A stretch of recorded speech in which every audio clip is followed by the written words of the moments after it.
Welcome. My name is Alicia Cooper Volkheimer, and I have organized this symposium as part of my efforts with the animal justice work here. Yay! Woo! Woo! Woo!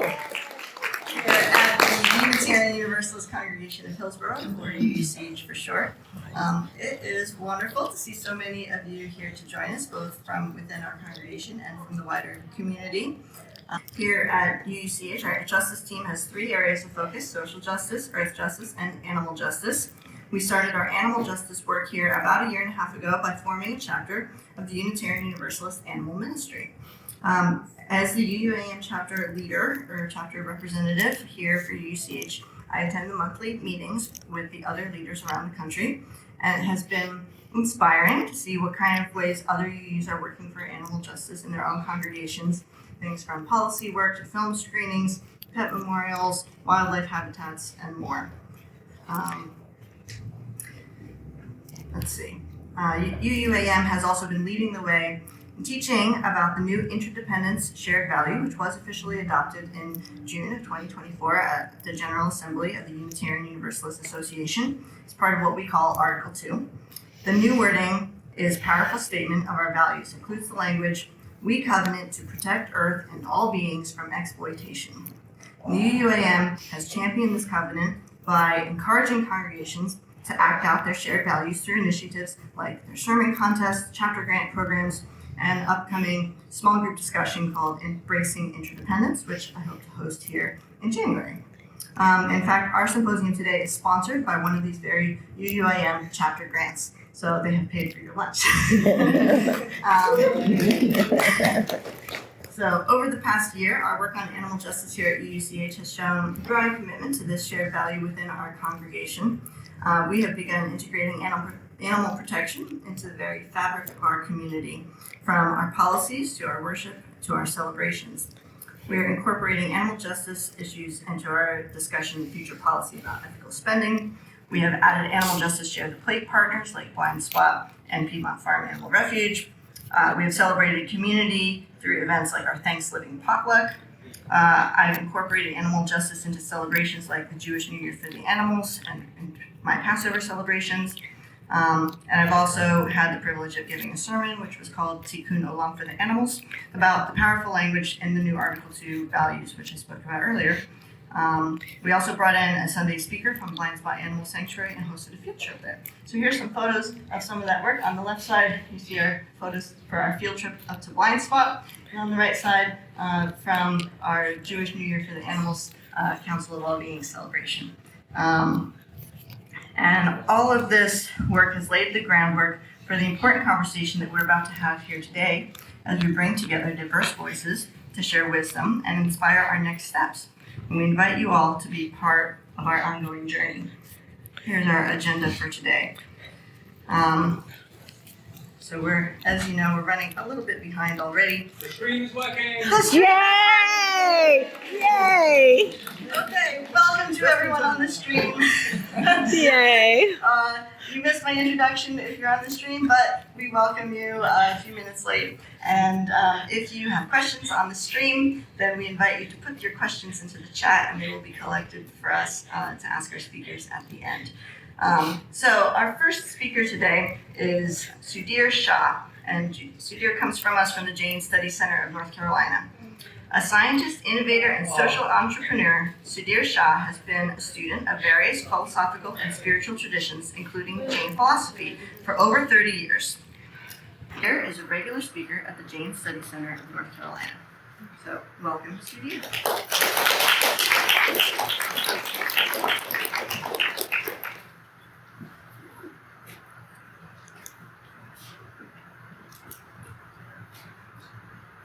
Your clicker is on our... Good afternoon, everybody. Good afternoon. This is right after lunch, so I will make sure that you don't fall asleep. Keep it interesting enough. How many of you have heard about Jain philosophy? Oh, quite a few of you. That's excellent. Okay, so I don't have to go into a lot of details about it, right?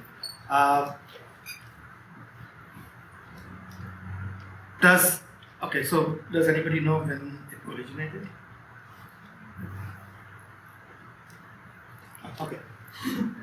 So Jainism has been around for many, many years. If you look at the old Indian history, there were two parallel philosophies. One was Vedic philosophy and one was Shramanic philosophy. Vedic philosophy is, as you know, polytheistic, and Shramanic philosophy was non-theistic. So from polytheistic, you got the Hindu culture, and from non-theistic, you got Buddhism and Jainism. So just a little background. So when we talk about Jain, I'm just going to go briefly into just basics of Jainism, right? And then lead to how that affects or that influences the animal welfare. So first of all, Jain axiom that soul exists. So that's the first thing. And then the second is all living beings have soul. Not just human beings, not just animals or even insects, even amoeba. All of them have soul. And all souls are capable of liberation. That being the ultimate goal in Jainism. So,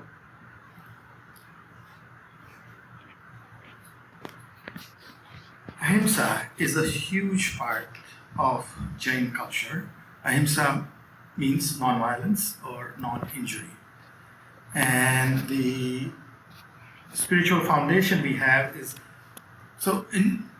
there are many Jain scriptures. There are 32 according to one belief and 45 according to other beliefs. Different books. And all of them combined are called agams. And one of those sutra is Chandra Sutra. It goes in detail about ahimsa. And one thing that it says is all beings, all breathing, existing, living, sentient beings should not be slain, nor tormented, nor driven away. All, not just human beings, not just animals. So, based on that, ahimsa paramo dharma, that means non-violence is the prime of the religion. So that's the base of religion. Now Jainism has three major philosophies, or three major principles. And ahimsa certainly is one, the primary one. Non-injury, non-violence is an important aspect. Anekantvad, has anybody heard of that? So that's multi-sidedness. That means anything you say is conditioned to the perspective from which you look at it. Right? So there is no one universal truth. So very unique, and I think as far as I know, Jainism only is the religion that talks about Anikant. So I see it as a respect for the views of the other. And aparigraha. Aparigraha is translated many different ways, but non-possessiveness, but more critically, non-attachment. So that sets the stage for the modern day environmentalism. Right? Jains have been talking about it, that minimize your wants and needs and live simplistic lifestyle. Because your footprint affects everybody. And that comes from the we'll go to the next one first, but let's talk more about ahimsa. Now, it's not just action, it's also thought. It's also words. No injury in your words, in your thought, or your action. Very, very unique in that respect. It even goes to the detail of doing, causing others to do it, or approving others to do it, the harm. is not appropriate. So it goes very, very deep into the whole aspect of it. And then the other aphorism in Jainism is Parasparopagraho Jivanam. What that means is all life, not just human, not just animals, all life is bound together in mutual support and interconnectedness. I want you to get the whole implication of that, right? Because what that means is even you affect one animal or one life, it affects everybody else.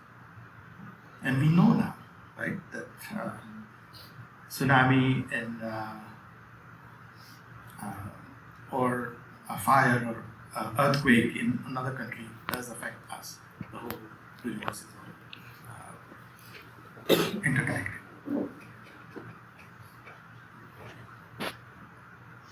So why protect animals?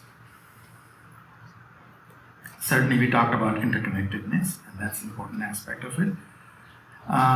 The other thing is, like all Eastern philosophy, Jainism also believes in karma.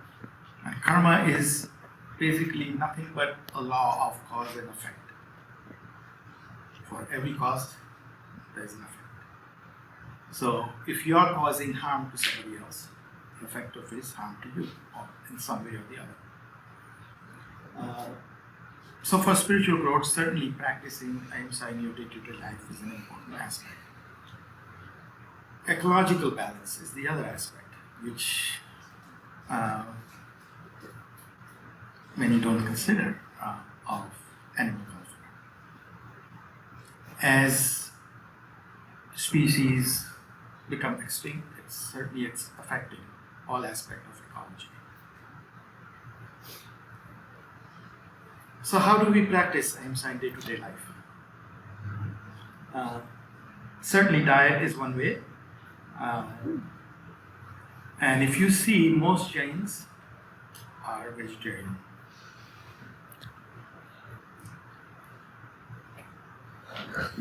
Many Jains also avoid root vegetables, anything goes underground.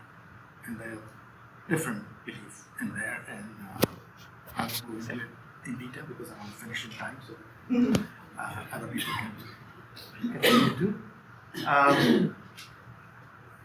Even clothing, avoiding soap, because soap you boil silkworms to get soap from them.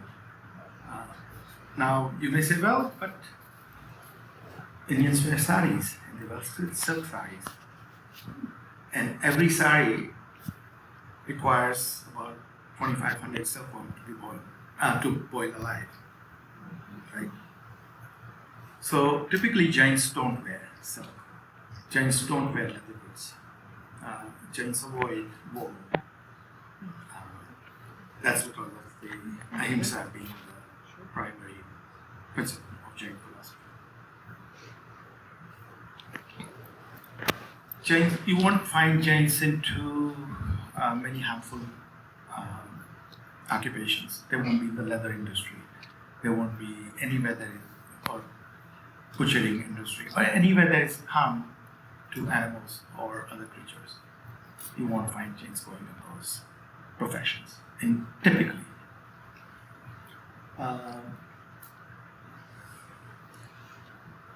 Many of you may have heard about walking, that Jains even watch that they are not killing the insects. Monks actually carry sort of a broom, and they basically broom the path before they walk so they don't step onto any insects. They even wear the mask to avoid airborne bacteria and viruses and other creatures.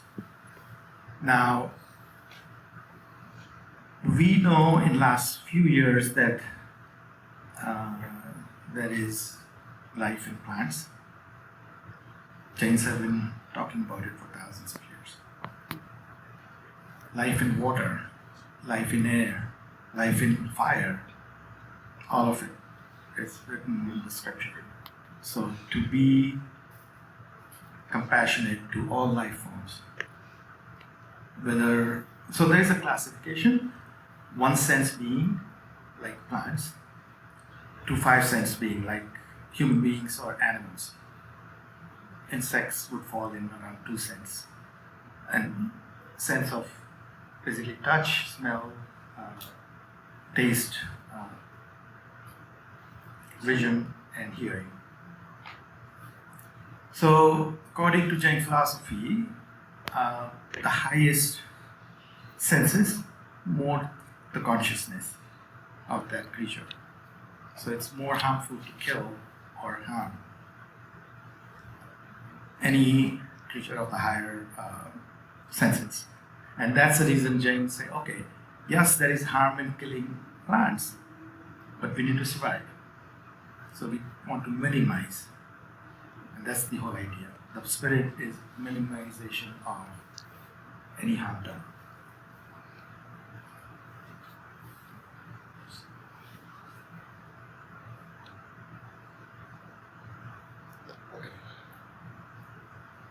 So this is my view. This is my personal view. Using animals as property or animal products as commodity is unethical. I have been following plant-based lifestyle for the last 30 years.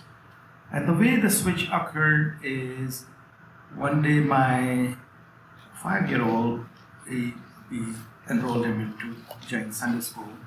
He came home and he said, "Did you know that to get silk, you need to boil the silkworms? And then why are we wearing silk saris and why are we wearing silk ties?" And me and my wife were just dumbfounded. And we stayed with that uncomfortable truth for 2-3 days, and we decided on the spot that we are no longer going to be engaged in that.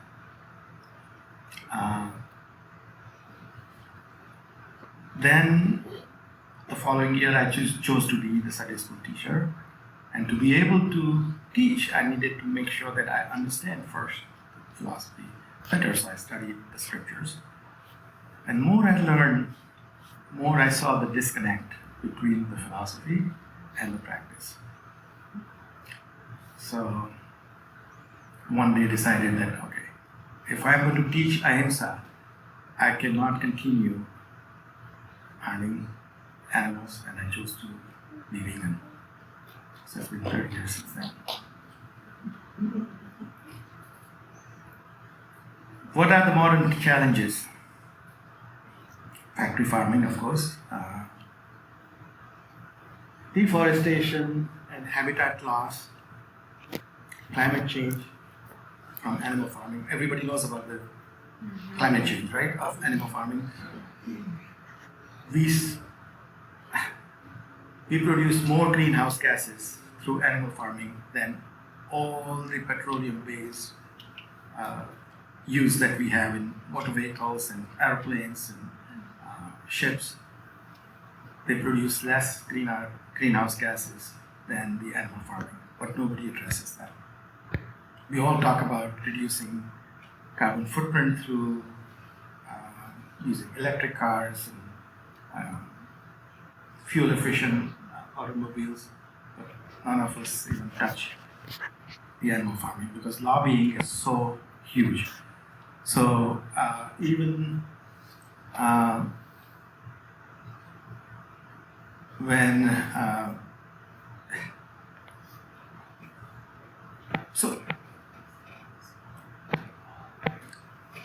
even PETA sometimes is very, very careful in how they handle. I used to be an activist with PETA, and I stopped a few years ago when two things. They started throwing red dye, remember, on the furs. And my belief was that violence cannot be an answer to nonviolent movement, to spread nonviolent movement. And second thing, they started promoting that, okay, cage-free eggs are fine, humane treatment of animals is fine, you can still eat those animals if they are treated humanely. So I said, okay, that does not align with my philosophy. Animal testing in lab. Being a scientist, I have first-hand experience in doing experiments on animals. And later, as an activist, I would raid the labs and release those animals. And, anyway.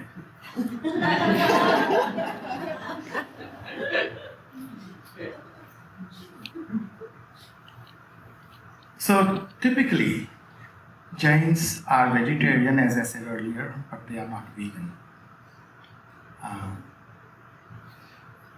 And I have constant struggle there with my own community.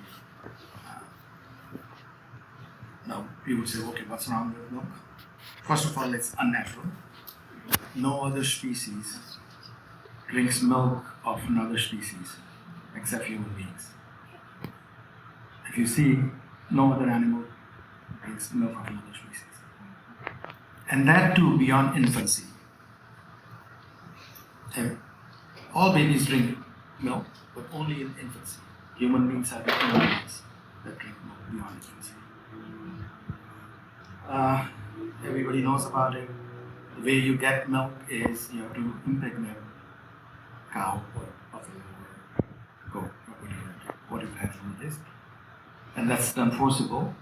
When they have baby, then only they get milk. When baby is separated after birth, male becomes veal, goes directly to veal industry. Female is then nurtured for another year till she can produce babies and replace their moms. Now, cows in generally have between 20 to 25 years of lifespan. However, after 4 or 5 years, they are called spent. They don't have enough milk production. So they go to slaughterhouse and they're replaced by their babies. So the whole industry is completely, interconnected with the meat industry. You cannot have dairy without meat. And most of you may know that vegetarians in the world, which is true, and yet India is the second largest producer of beef because of our addiction to dairy. US is the number 1 consumer of dairy. India is the second largest consumer of dairy.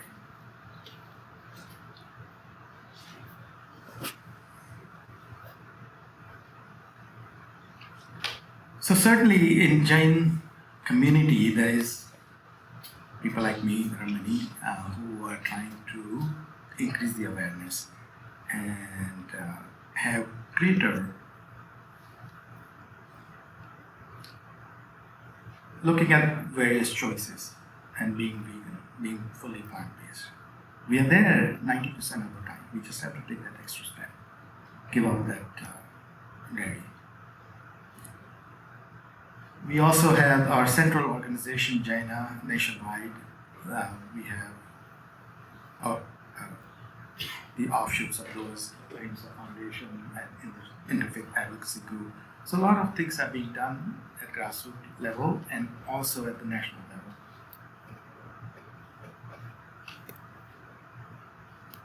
Here's the biggest challenges we face. Tradition. We have been doing it for all these years. We have been drinking milk for all these years. So we'll continue. Even though you tell them that, okay, you know now that it's harmful. The biggest problem people have is if they accept, then they have to accept that, okay, what we have been doing for the last 30 years, 40 years, 50 years, 100 years has been wrong. And people have difficulty with that. So this is the constant, I'm sure in other faiths also you may have similar challenges that people cling to the practices without understanding the whole philosophy behind the action that we take.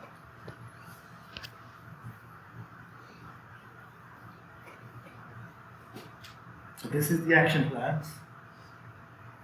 I believe that everyone should follow. In our own community also, I try to promote as much as I can.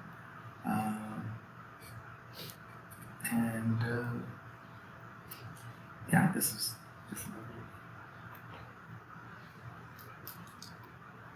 the health aspect of it, right? No one can question today that plant-based lifestyle is the healthiest lifestyle anywhere, right? And people say, oh, but what about protein? My answer is, where does elephant get its protein? Where does horse get its protein? Right? There's always enough protein. The problem we have today is not protein, it's fiber. We don't get enough fiber. And that's why we have all kinds of issues. So, talk about fiber. And there is zero fiber in animal products. Meat has zero fiber, chicken has zero fiber, pigs have zero fiber, milk has zero fiber. It's unhealthy. I've been, as I said earlier, vegan for 30 years. In the last 30 years, I've not gotten any major illness. No, not even flu, not even headache. And at 69, I still have mostly black hair. So it has a lot to, I attribute mostly to my healthy vegan lifestyle. Environmental perspective, we already talked about it, that animal farming causes more greenhouse gases than any other industry. People said, well, but if we eliminate meat, do we have enough food for everybody? So that's another question. Does anybody have an answer to that? We're feeding most of it to the animals. Thank you. Yes. Yeah, you forget that to get 1 pound of meat, we have to feed them 20 pounds of or more of grains. So you can feed 20 people for the same amount of food. So we can eliminate hunger in this world if the whole world went plant-based. So thank you. Maybe 5 more minutes. Yeah, we'll open up for questions later.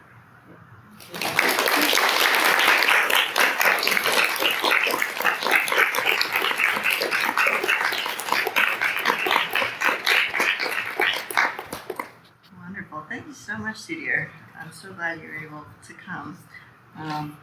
Our next speaker is going to be talking to us from the Buddhist perspective, Dr. Elizabeth Van Voorhees. Liz is an associate professor in psychiatry and behavioral sciences at Duke University. She's a member of the NCAAU, North Carolina Animal Advocates United, SMI, and has worked with the mayor's office and the city council of the Durham Public School System and local agencies and businesses to organize the Bull City Mayor's Veganuary Challenge. So, welcome, Liz.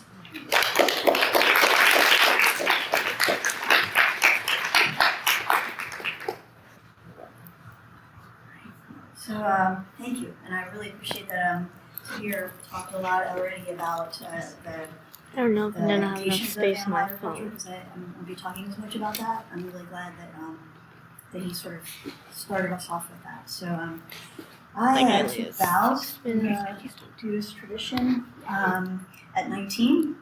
And this philosophy has always resonated with me in times that I've been actively practicing and times that I have not. It has influenced my way of relating to the world, and in this way it impacts my activism. It's interesting, Sudhir and I were having a conversation about this. I'm not going to claim that in Tibetan Buddhism directs me to be vegan or to be vegetarian or to act for animal rights. Tibetan Buddhism, in fact, is one of the only forms of Buddhism in the world that is not vegetarian. Most of the Buddhism that arose in India, in South Asia, Nepal, the monks and nuns are vegetarian. But in Tibetan Buddhism, if you think about where they developed, it was at the rooftop of the world. All they had actually to eat was barley and yak and products of yak. So there have been contemporary Tibetan lamas have made arguments for veganism and vegetarianism in contemporary contexts. So I think that there is definitely room for it, and it inspires my views and activism as well.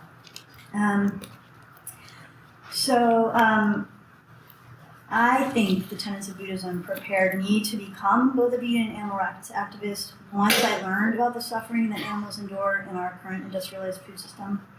So I'm going to share my understanding of Tibetan Buddhism and how I believe it influenced me. But it's really important to understand this is probably very flawed in some way. This is an American Tibetan Buddhist, a 54-year-old American woman who has been in and out of practice for decades. So this is Tibetan Buddhism through that lens. So I think the best way to start is with the story of how the Buddha left the life of a prince to become a spiritual teacher. I believe it tells us a lot about Buddhism. So in Tibetan Buddhism, there are many Buddhas. The man we identify as the Buddha is the one who appears in our realm and taught us the path to enlightenment. So at the time the Buddha lived, ascetic monks and wandering spiritual practitioners were common in India and Nepal. Buddha was born a prince, a high caste, and his father was allegedly told by sages that Buddha would either be a great king or a great ascetic teacher. And so he preferred for his son to become a great king. So he kept his son within the palace walls where he got to experience all the earthly pleasures. He was carefully kept from suffering and pain that would perhaps entice him to turn towards a spiritual life. But as he got older, he snuck out of the palace with his charioteer, and he did this 4 times.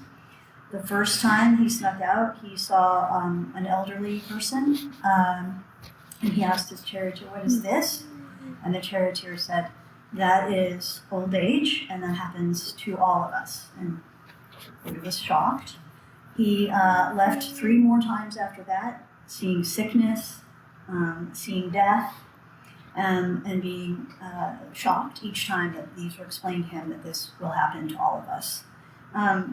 The final time he left, he saw an ascetic monk, and his charioteer explained this is a person who is trying to find release from the suffering of old age, sickness, and death. So Buddha, or Siddhartha, left the palace and became a wandering ascetic. And after many years, he sat under the Bodhi tree until he achieved enlightenment, and then he became a wandering teacher himself. So Buddhism does not have a deity, and it is sometimes described more as a science of mind rather than a religion. It's not that Buddhism doesn't believe in gods, it does, and we'll talk about that in a minute. It just doesn't think they are relevant in the search for enlightenment, so we'll talk about that in a minute. So basically at the foundation of Buddhism are the 4 noble truths. So the first noble truth is the truth of suffering. Essentially that means that suffering is pervasive in our lives in both obvious and subtle forms. So this is not always the agonizing suffering of the loss of a child or living through war. It can also be the disappointment that your clothes don't fit the way they used to, or that you burn dinner after spending a lot of time preparing it. So being aware that suffering is sort of the state of the world, dukkha it's called, it's not realistic to expect or aspire to a state of permanent non-suffering in our ordinary day-to-day lives. While we may have some days that are better than others, there will always be an undercurrent of the sense that things are fundamentally awry. The second noble truth of the nature of ourselves and reality. So an important part of this ignorance is the idea that we have a self that is somehow separate and independent from the world around us. So I thought what was really interesting about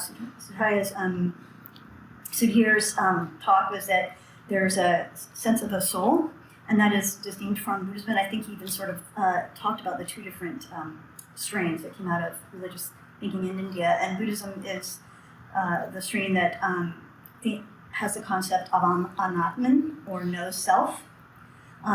Buddhist view is the phenomenon that it's the idea that all phenomena, including ourselves, have no permanent essence, but rather that everything is changing and interdependent. The illusion that we perceive as a self is actually made up of 5 constantly changing factors, or skandhas. The first 4 are form, feeling, perception, and mental formations. And the fifth is consciousness, and consciousness is an awareness of the other 4 factors.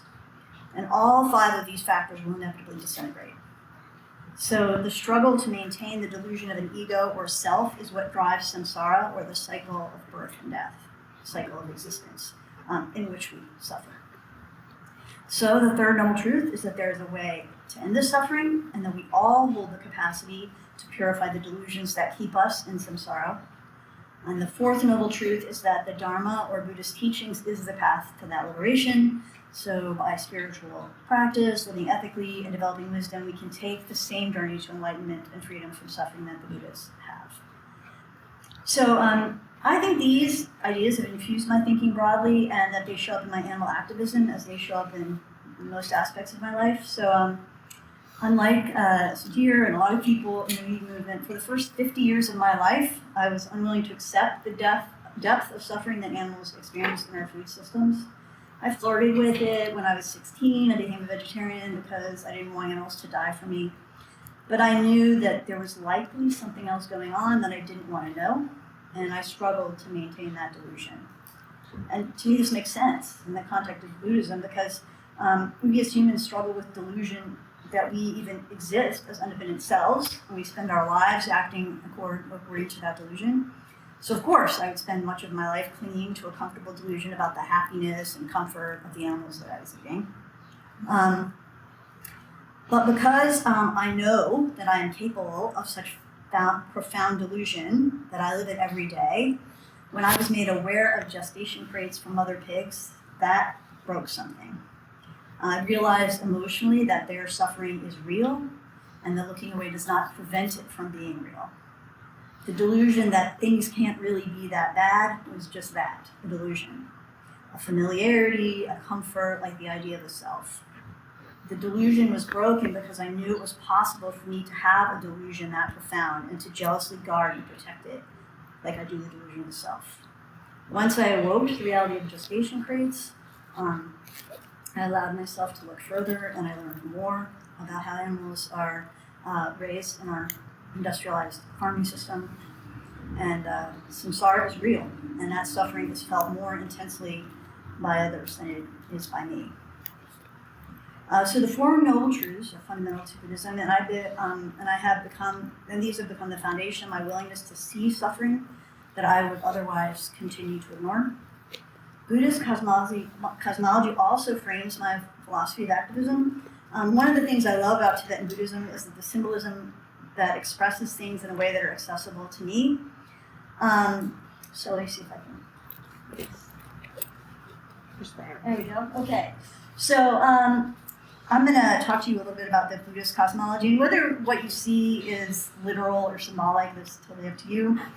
To me, it doesn't really matter, because it describes the fundamental truth, the cyclical nature of existence, the inevitability of suffering, and a depiction of what maintains that suffering.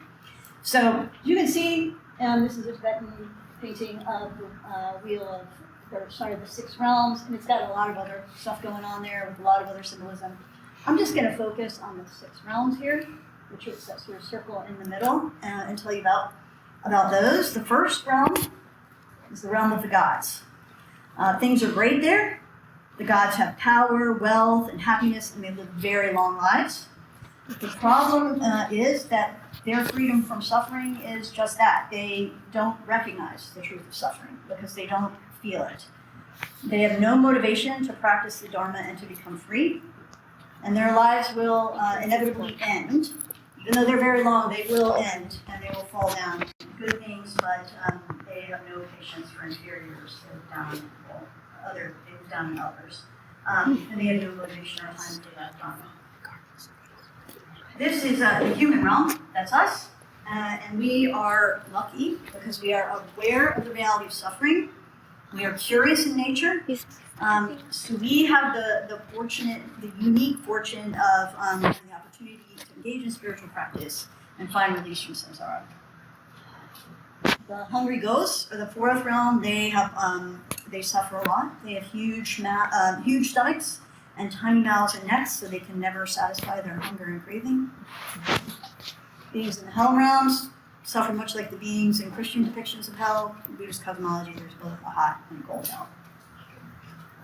And the last is the animal realm, which is obviously of critical importance to my view of activism.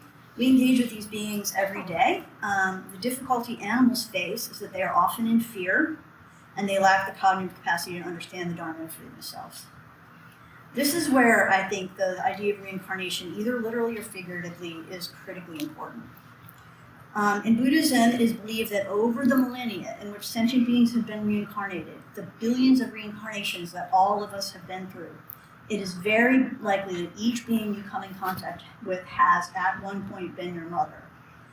To me, this means that this suffering animal, this pig in a gestation crate, is not different from me. She's not different from the people in my life that I would die for. In fact, in some very real ways, she is me, and she is those that I love the most. So now that I've talked about the cosmology, what does Buddhism have to say about what to do about the situation? Well, of course, practice the Dharma, be released from it. But I take other messages from it as well. Here is one of my favorite bodhisattvas in Tibetan Buddhism, Green Tara, or in Tibetan Doma. Tibetan Buddhism emphasizes that enlightenment requires both wisdom and compassion. In fact, bodhisattvas, like Doma here, are those who have achieved enlightenment, but before they escape from samsara, they have committed to returning over and over again to help others towards liberation. And it is said that they will continue to return until the last blade of grass is free. So I spent some time in Nepal with a Tibetan family and live with Tibetans. And Tibetan Buddhism is one with Tibetan culture, and compassion is so central to the philosophy of Tibetan Buddhism that Tibetans use the word ninjet, which means compassion, as we might use the word like bless your heart or interesting or beautiful or look at that. So they say it all the time. So with respect to the symbolism here, you'll notice that Doma is not sitting in the traditional lotus position in which most Buddhas and Bodhisattvas are depicted. If you can see, her right leg is down as if she's in the midst of getting up to help sentient beings. So compassion and compassionate action are a part of her essence. This is another bodhisattva. Has anybody seen this depiction before? This bodhisattva is known as Avalokiteshvara or Chenrezig in Tibetan. The Dalai Lama is understood to be a manifestation of this bodhisattva. Here you will see that Chenrezig is depicted with 11 heads and 1,000 arms. So that whole sort of halo behind him is made up of arms. And in each arm, there is an eyeball in the hand. And that is so that he can see suffering from every angle and can reach down even into the deepest hell realms to help sentient beings. So I think this is aspirational, combining wisdom and compassion in action. And so once I finally woke up to what was happening to those mother pigs, I could no longer look away. I felt an obligation to act. The truth of suffering and the knowledge that such suffering can be real could not allow me to continue unaided. So now I recognize that, unfortunately, compassion without wisdom can be problematic, and Tibetan Buddhism emphasizes that both are required for enlightenment. We have all seen how some of the best intentioned efforts to help others have gone terribly awry. So knowing that I'm not enlightened in my efforts to act with compassion through animal activism is pretty terrifying. I can fall prey to my own ignorance in my efforts to help at any time. In my better moments, that helps me to consider what I'm missing about a situation. I think I fully understand and to look deeper. I really have not heard of that principle in Jainism before, but it's the many-sidedness. I love that concept because it sort of it perhaps is a little bit of a guard against this idea that you know what's right at all times, and even in your attempts to act with compassion. So for me, it is really easy to feel anger and hatred towards those I see profiting off of suffering animals in factory farms and research labs.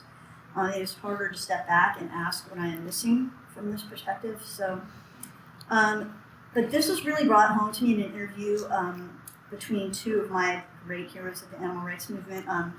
Leah Garces started this organization called Mercy for Animals, and Wayne Swung, who started the animal rights group Direct Action Everywhere. And I learned from the interview that both are Buddhists, so their language is familiar to me. And one of Leah Garces' greatest contributions to the animal rights movement, I believe, is her transition to farming vegetables, mushrooms, hemp. So Leah described in this interview how she originally viewed factory farmers as her enemies, and part of her activism, in fact, involved into sneaking into their farms to get footage of the misery in their barns to expose what they were doing. She also reached out to farmers and asked to be allowed on their premises, and of course most refused. The ag laws, they really do want to protect everyone from knowing what they're doing. But then one did not refuse, and she was sort of confused and suspicious as to why this person would not refuse to let her see what was going on. When she went to visit the farm, she and the farmer named Craig Watts connected and were talking about their children, and she learned that the farmers themselves were trapped in a cycle of suffering.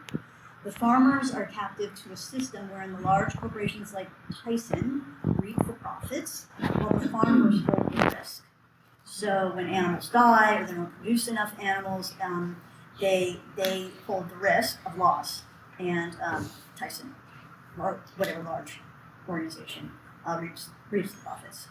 So without those large corporations, though, they don't have any easily accessible markets for the animals they breed and kill.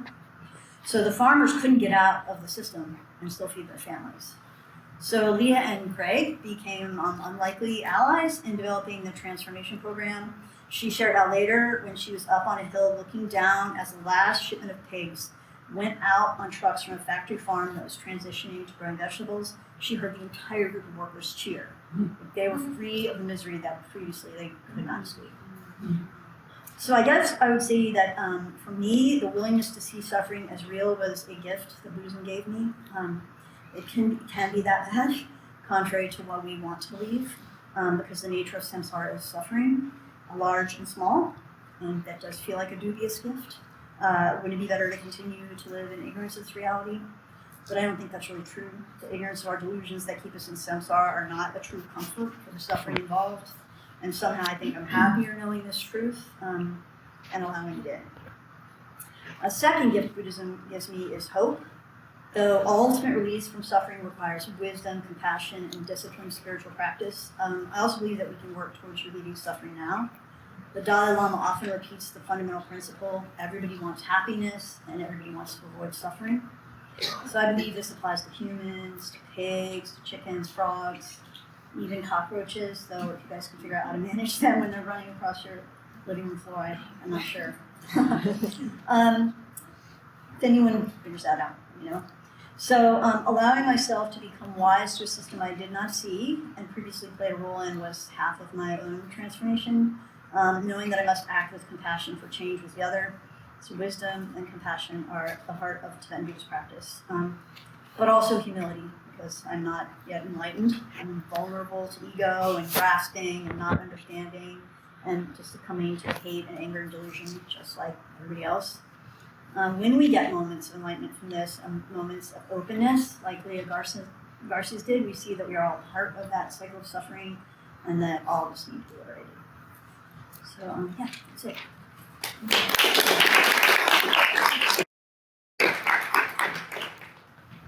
Oh no. Thank you, Liz. We really appreciate I have it. space on my phone. Our next speaker is going to speak from a pagan perspective about animal protection. That we have Susan Bailey's. This one only is Susan like comes 4 from the seconds. Ina River Cups, which is Covenant for You Pagans. Is that correct? So Susan is the co-leader of the Ina River Cups, and she's a member of the Ina River Youth Fellowship in Durham. She's been a pagan for all of her adult life.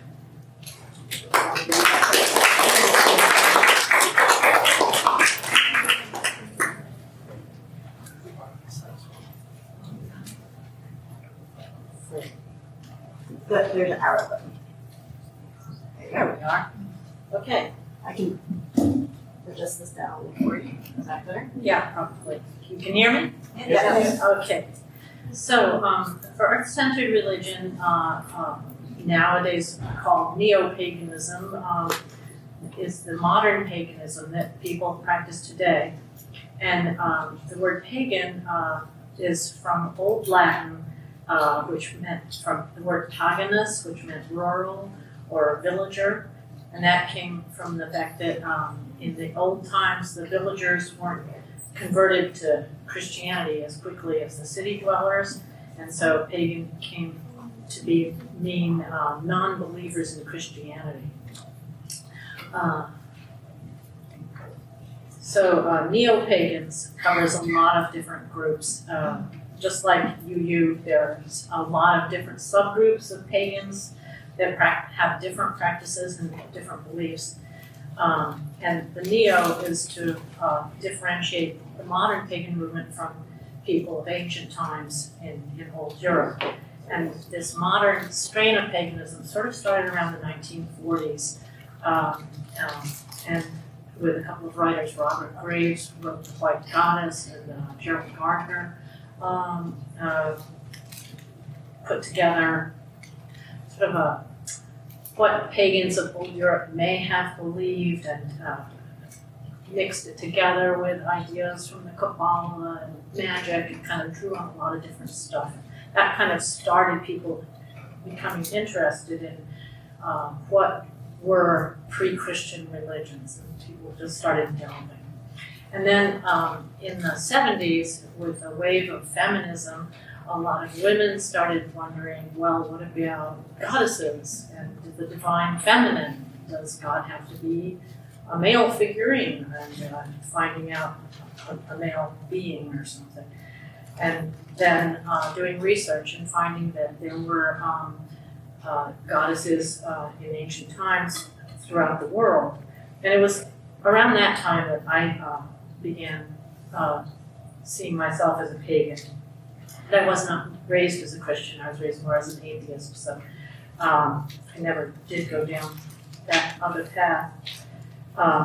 So I'm gonna not, when I say pagan, I mean neo-pagan, I mean pagans today.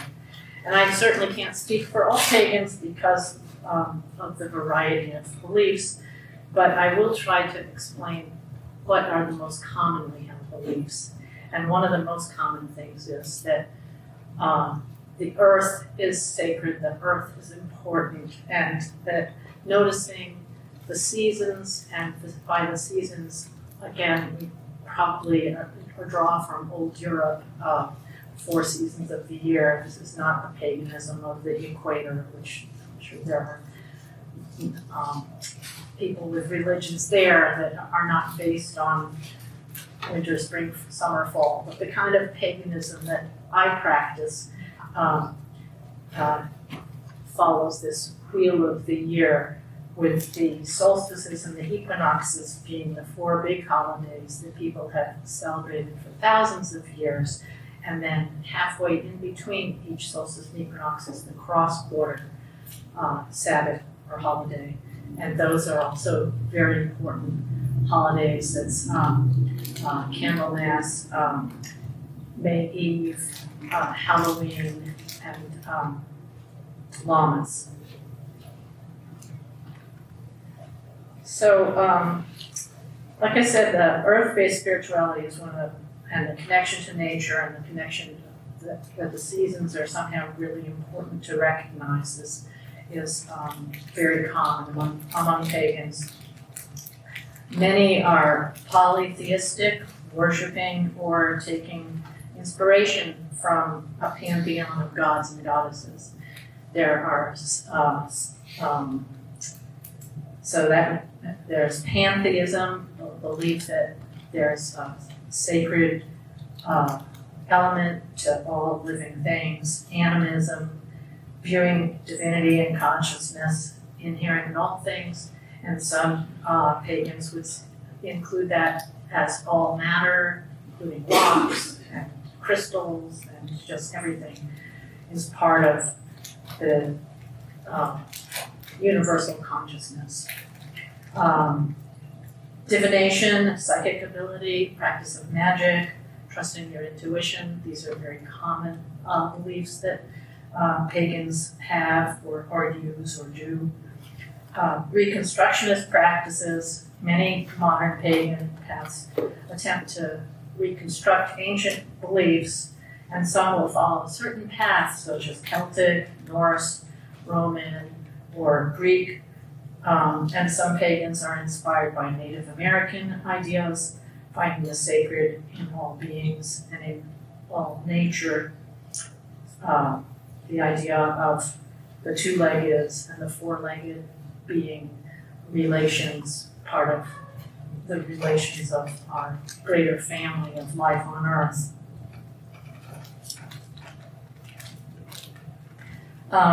Also, the Wiccan Rede is a pagan saying that I have never met a pagan that did not know about this. And it harm none, do what ye will. So it harms nobody, then follow your will.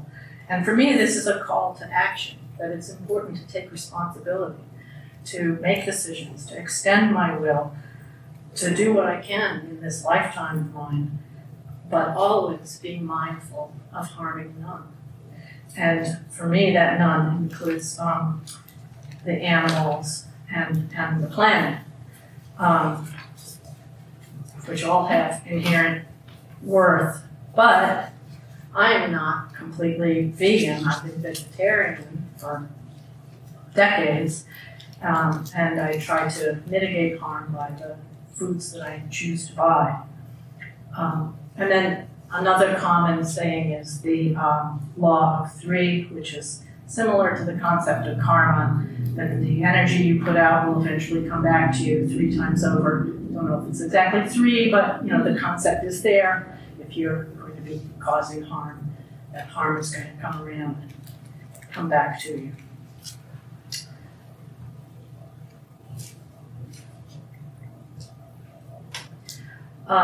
Reverend Selena Fox is a senior minister and high priestess at Circle Sanctuary, which is in Wisconsin. She started the Circle Network News in in the 70s, which is when I first heard of her and started a pagan spirit gathering. She's been a pagan leader for over 50 years.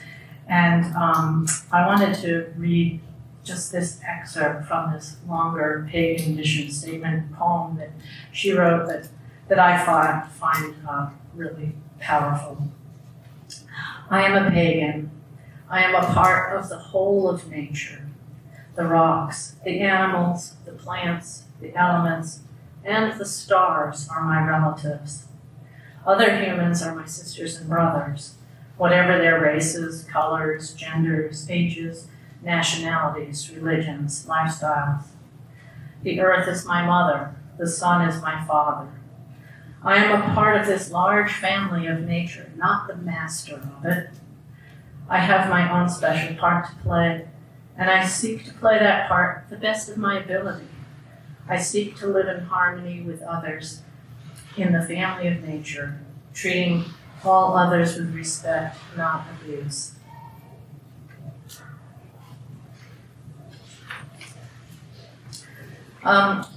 Some ancient religions around the world have had animal deities, and pagans may draw inspiration from those ancient sources. And the photo on the right is from an autumn equinox gathering that our CUPS group had a few years back when we were learning about some Egyptian gods and goddesses.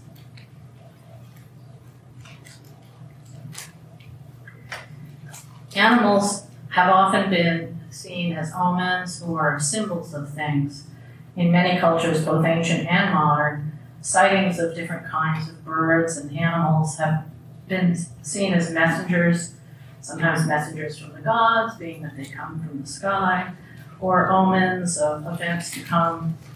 And nowadays there are websites like these ones where you can look up the meaning of different animals, or trust your intuition, which is the first advice I would go with.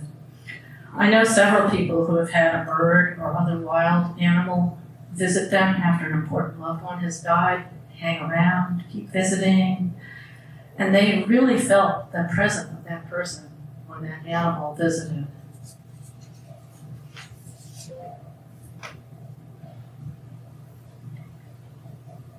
This was another website that I found when I was searching around about the connection of animals and pagans and spirit animals.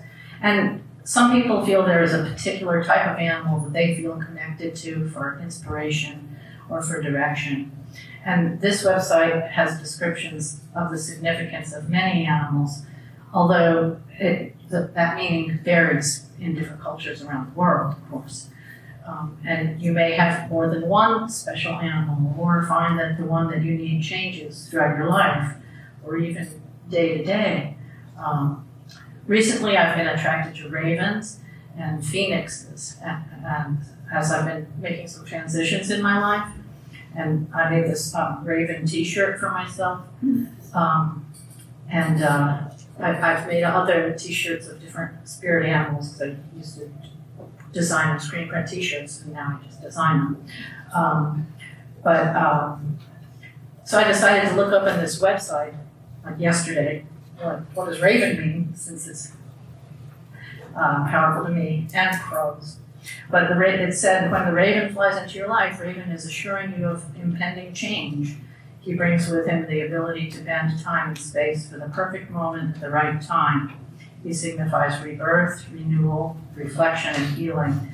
And when raven enters into your life, human and animal spirits intermingle. Oh, well, that's nice for today's talk.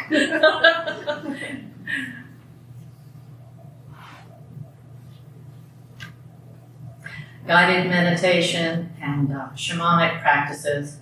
Some pagans do guided meditations, sometimes with the experience of contacting a spirit animal or of transforming to see the world through the eyes of an animal.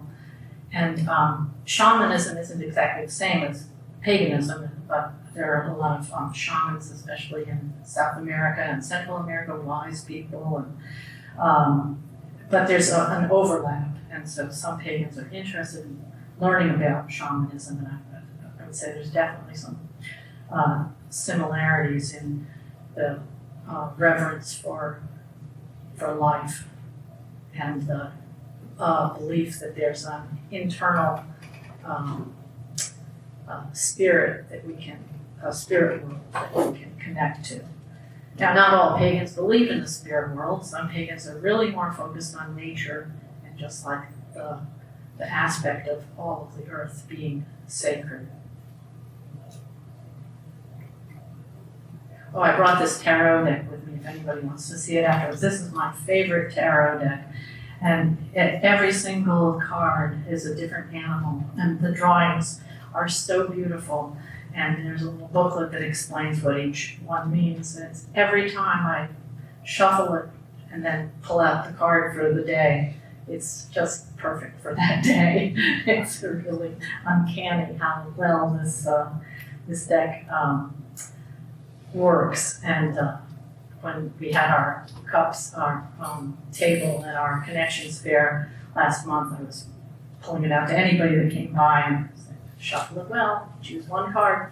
People would just marvel at how it fit their situation. It's really wonderful.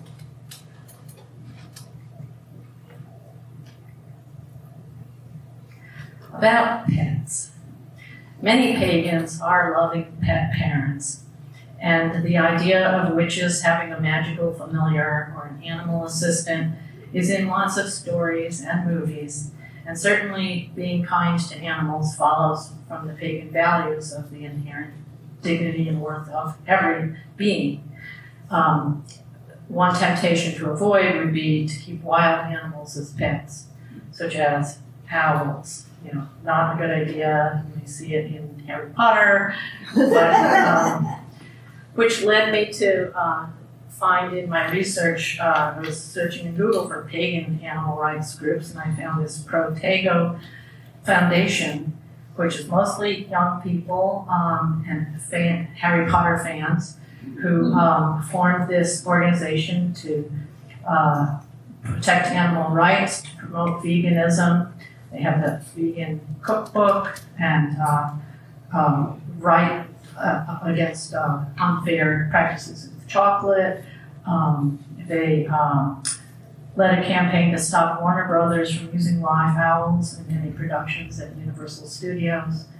And it's really inspirational to see them connecting fans and different fandom and young people to the protection of animals.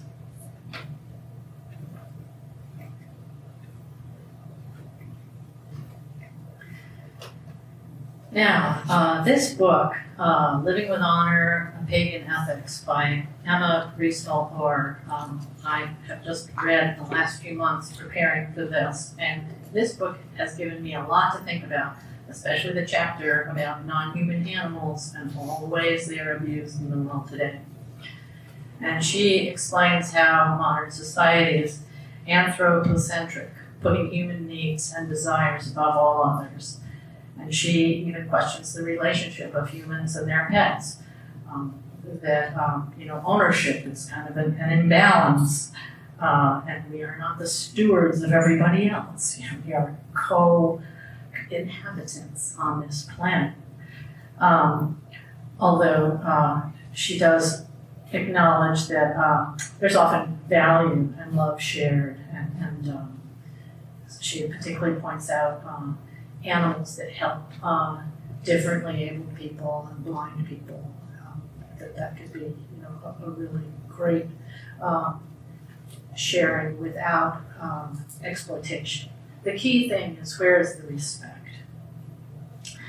She referred to some surveys that she said determined that over 50% of pagans are vegetarians or vegans, but she felt that's way too few. Because if pagans see a life force and a spirit and a consciousness and a value in all beings, how could they be eating them? My own experience of becoming a vegetarian is directly tied to an encounter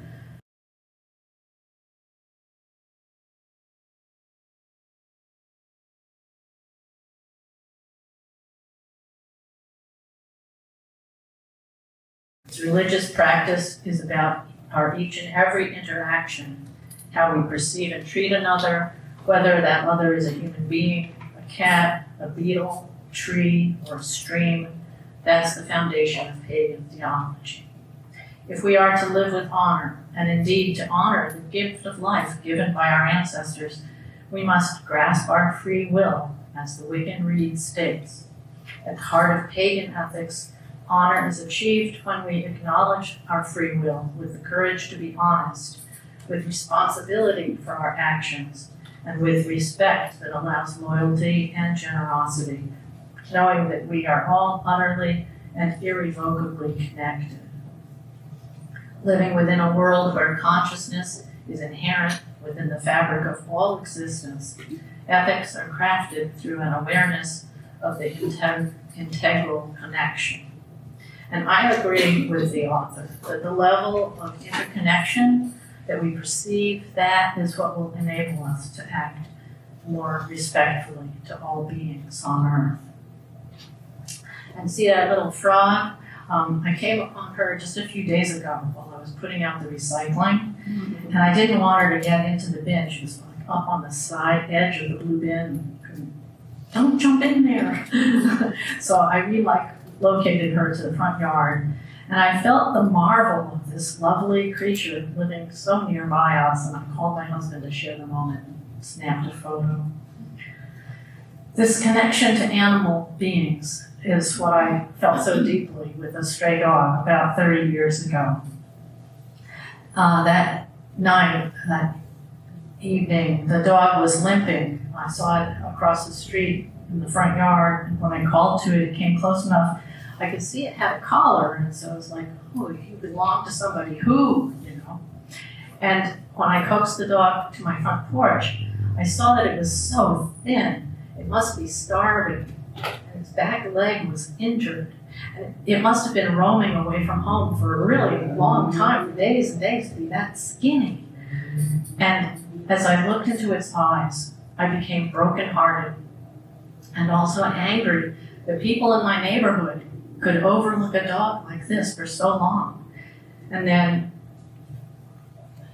at that moment, when I was looking into the eyes, I was like, oh my goodness, it's just like a soul connection. It's my spirit to your spirit, just like the namaste. And I instantly thought about all the animals that I know that are in factory farms, and every animal on earth that people see as lesser beings that are discounted. And when we use the word dehumanize, what is that? That highlights humans are the ones that deserve the respect. We don't de-animalize, right? There's something wrong about that. And I knew at that second, as I was looking at that dog, that I would need to stop eating animals from that moment on. I brought it some food, and I was able to get a phone number to call for its owner, who eventually came, and that's another story. But eventually I did get a note from the owner that the dog was okay. I was a little bit worried about that owner. I feel sort of guilty to admit that I'm not vegan, but I try to buy dairy products that are, grass-raised, grass-fed, that kind of thing. I don't know, trying to minimize harm, but maybe that changes in my future.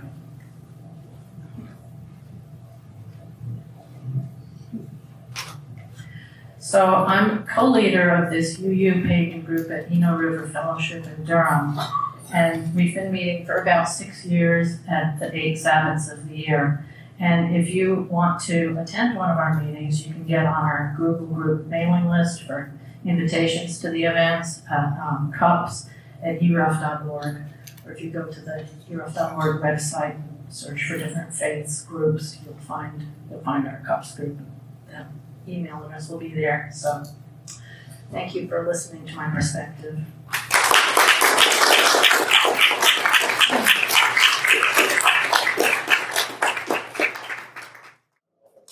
So our next speaker is going to be speaking from the Christian perspective. We have Anna O'Neill. She attends the St. Thomas More Catholic Church. And Anna is the founder of Jenna and Friends Animal Sanctuary, which is a small refuge for rescue pigs in Chapel Hill, North Carolina. Her mission is to provide lifelong care for farm animals in need, inspire others to start grassroots rescues with limited resources, and educate the public about the realities of factory farming. For over 10 years, Anna has built community partnerships, collaborated with local students and advocacy groups, and used her skills as a technical writer to spread awareness, both through media and an upcoming children's book about her animals' whimsical adventures. Welcome, Anna.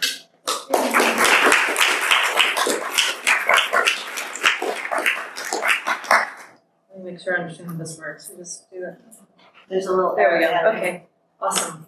Right. Hi, everybody. Hi. First of all, thank you, Alicia, for inviting me here today and giving me the chance to represent the Christian faith in this conversation.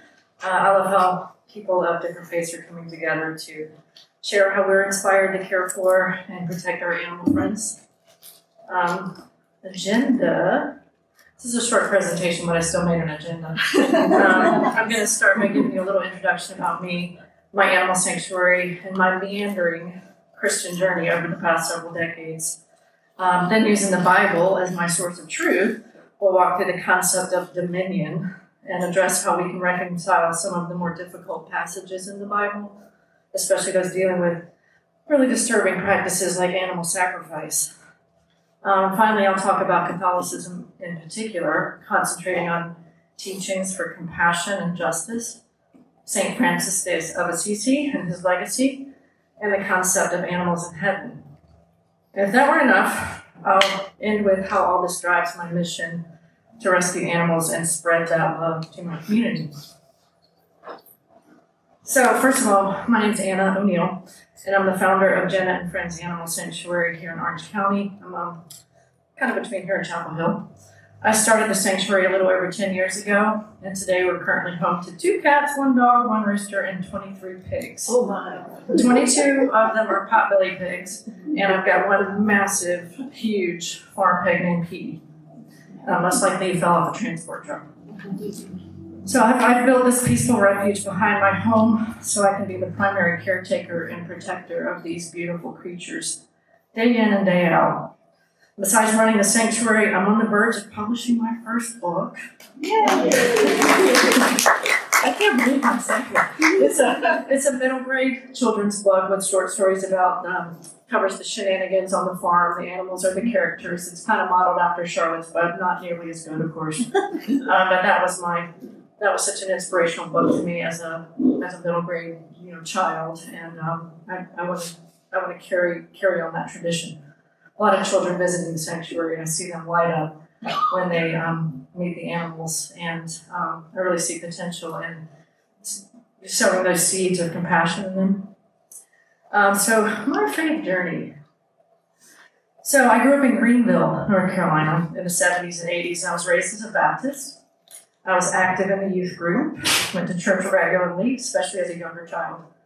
I still attended church and youth group in high school, but I was much more concerned with boys and big hair metal and, that kind of stuff back then. So my faith just, kind of wandered off a little bit. But it was really strange by the time I went to college at UNC in 1986. Went to attend college. I was Little Miss Intellectual. I questioned everything. I tried to prove things through science. I poured myself into nature and spiritual things, but this concept of an almighty God sitting on a throne, a God who allowed awful things to happen to good people and to innocent animals, wasn't acceptable to me anymore. I mean, what kind of God creates a planet where we actually kill and eat each other? That was just insanity to me. Am I still right? Yeah. For nearly 20 years, I called myself an agnostic. And I didn't really step foot into a church except for the occasional wedding or funeral. And I wasn't an atheist because something in my heart told me there was something bigger and more powerful than me, but I didn't know what it was. In my 40s, not too long ago, things started taking a little bit of a turn in my faith journey, thanks to Facebook, of all things. So one day, the platform recommended that I reconnect with my old youth group pastor. His name was Linwood. These are from my Baptist days in Greenville. And that just stirred up something in me. I missed my faith. I missed my worship routine. I missed my church community. I missed my relationship with God.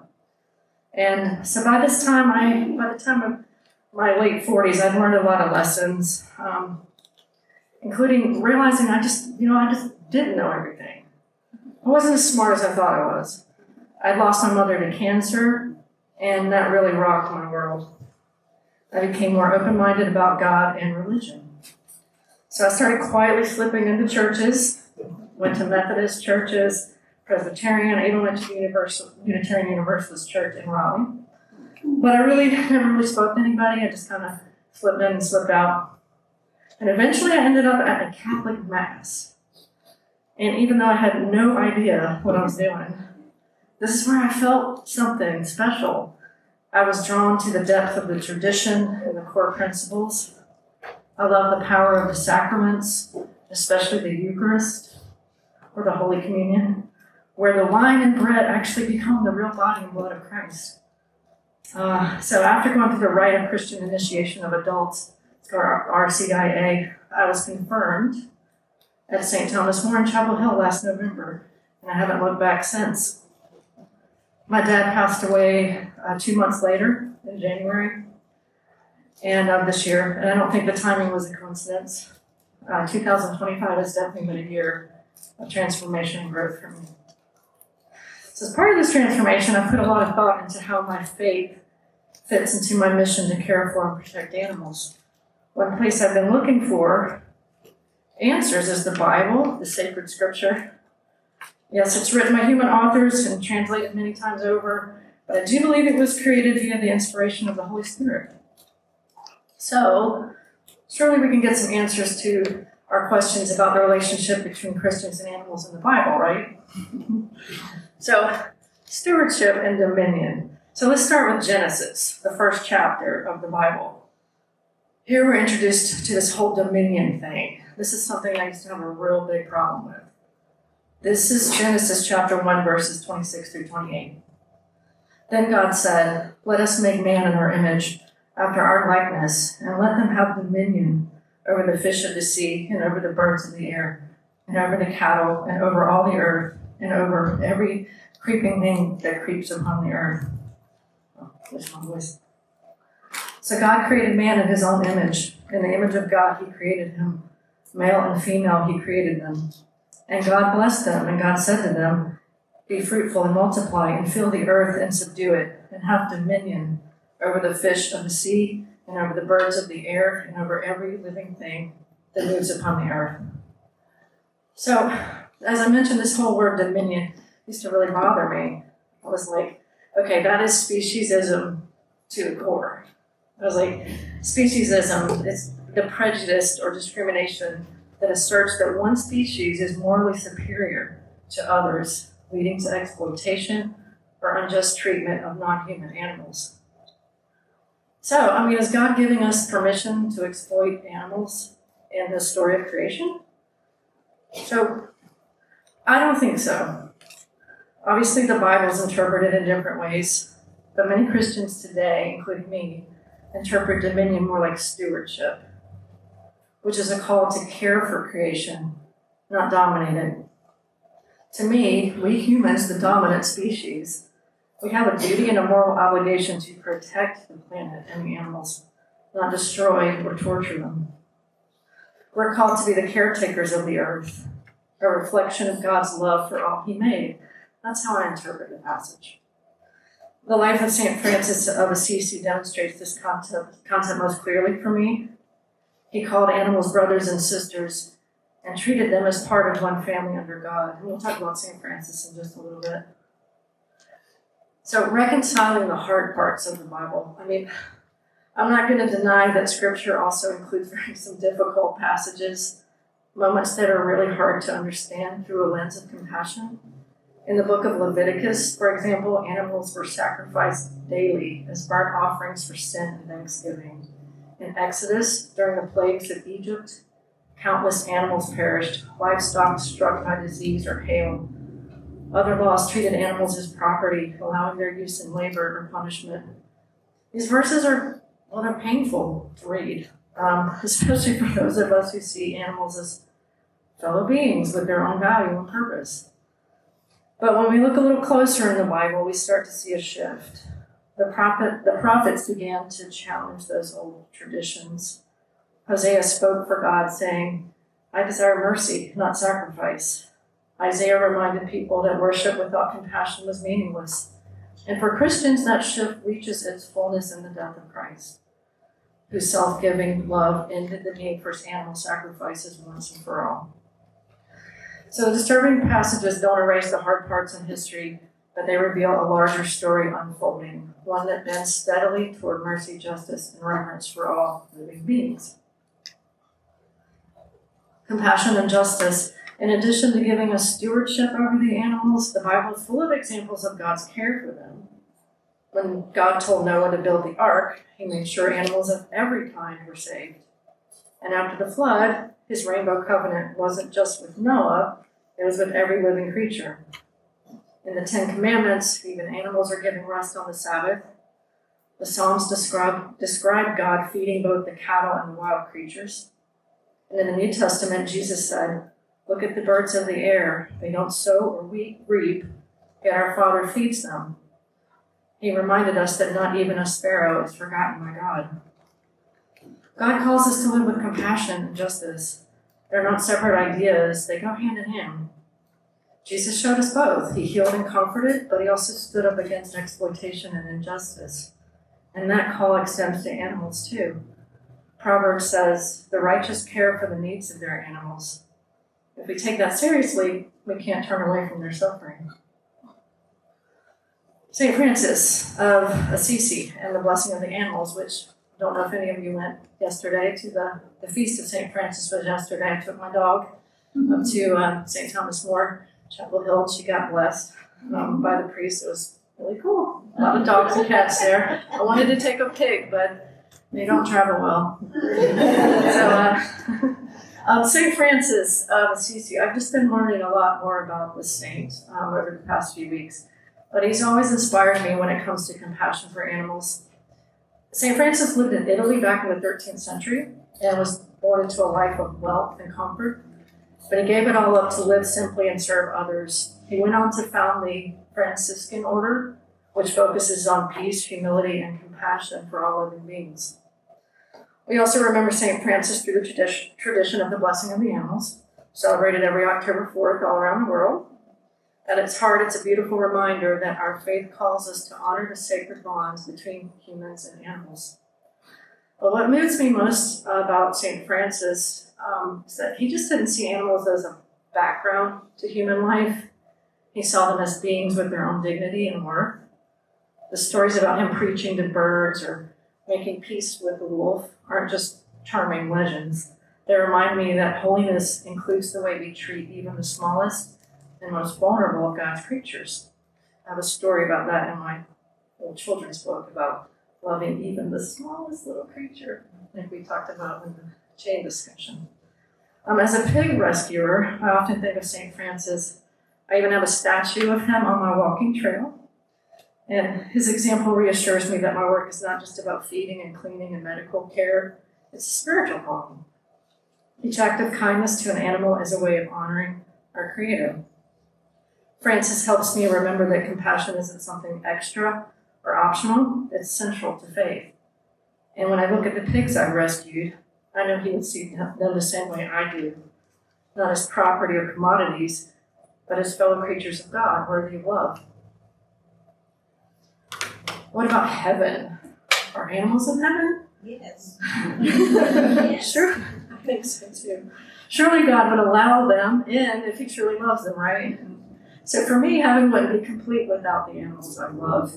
My pigs have taught me resilience, forgiveness, and joy. I can't imagine heaven without them, whole, healthy, and free from pain. I currently have 23 pigs, and it overwhelms me to think that they're all going to die one day. That thought gives me nothing short of panic attacks. I've already lost 5 beautiful pigs over the years, and each death was a punch in the gut. Oh, I'm trying not to cry. I remember when I lost my first pig, Stella. I'd only had her for a few months. She'd come from a very abused situation. She came and she was just starting to integrate into the herd. She was having a lot of trouble fitting in. But the day after her death, I saw a lone deer standing out in the woods, just looking very peaceful, gazing at me, and then off into the distance, and then back at me. And her eyes were really full of love. And I just knew, that's Stella. She's visiting from heaven. I just knew it.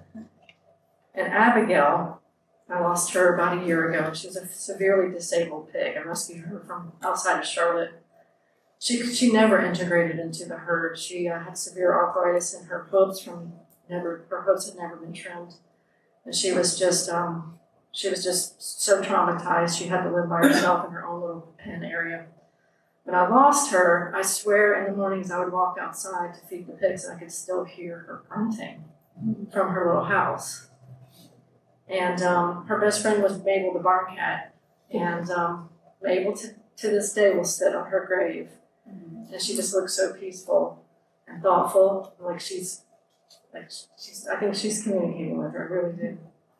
So the belief that animals go to heaven is actually a very prominent part of my children's book. I don't believe in not shielding kids from the realities that we lose our loved ones, and it's hard to process. So I've got several stories that focus on the concept of Rainbow Bridge. That's something that kids can relate to. It's a place where animals cross over and wait for us as we make our way to heaven. And for me, it's a way of expressing a deep conviction that the bonds we form with animals are eternal, and God's love is big enough to hold every one of his creatures. So finally, my faith, my mission, for me, protecting animals is not just kindness. It's an expression of my faith in God. It's one way I honor God by caring for his creation. I've put a lot of thought into my faith and how it fits into my mission to care for and protect animals. It's not a clear-cut path, and I've meandered many times, sometimes feeling like everything is all aligned. And sometimes I start honing in on the inconsistencies and the conflicts and the things I see that I read in the Bible that make me cringe. I imagine I'll always be searching for answers to these questions. But one thing I know for sure is that I must merge these two massive parts of my life, my faith and my commitment to animal rights. To me, animals reflect God. They bring hope, beauty, and wonder. And when we recognize that, we help bring God's kingdom a little closer on earth as it is in heaven. So, thank you. I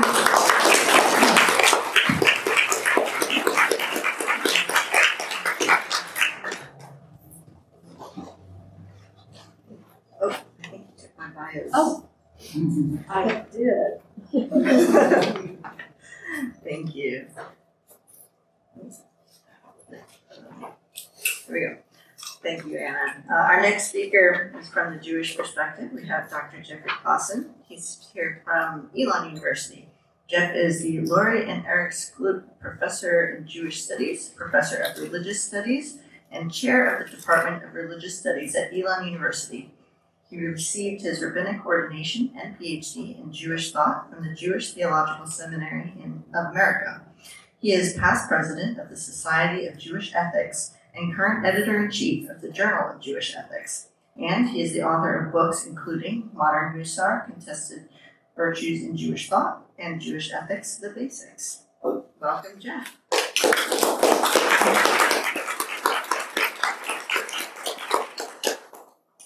Okay, thank you so much, Alicia, and thanks to my fellow panelists. It's an honor to be here with all of you and to have all of you here today. So there are many ways in which Jewish tradition has guided my own commitment to the protection of animals, and I'll speak this afternoon about just three of those ways. One, and I'll pick up on some of the themes that Anna mentioned, one is a matter of justice, one is a matter of compassion, and one is a matter of self-restraint. So I'll begin with justice and with naming the ancient Jewish principle that I think about all the time and that inspires a good deal of my interest in animal justice, which is the principle that it is prohibited to cause unnecessary suffering to animals. It's prohibited to cause unnecessary suffering to living creatures. Those phrases are translations of a Hebrew phrase that first appears in the Babylonian Talmud, one of the most influential texts in Jewish history, compiled perhaps 1,400 years ago. The anonymous editors of the Talmud assert the principle that causing suffering to animals is prohibited. What is prohibited is simply tsar ba'alei chaim, suffering caused to living creatures, with no stipulations or conditions at all, although likely the intent was to prohibit unnecessary suffering caused to living creatures. Part of the audacity of the Talmud is that it makes the claim that this prohibition comes from the written Torah, meaning from a series of biblical books that the Talmud often views as the most authoritative record of the divine will. And the Talmud proclaims the prohibition on suffering caused to living creatures comes from the written Torah. What's striking is that the Talmud then struggles to find some verse in the written Torah that supports this claim, and it doesn't find one that works quite right, but neither does the Talmud reject the claim, quite the contrary. It asserts that by the highest authority, it is prohibited to cause suffering, or at least unnecessary suffering, to other living beings, to animals of all sorts. The Talmud ends up giving perhaps its strongest justification for the importance of concern for animal suffering many pages later, not by citing a biblical verse alone, but by telling a story.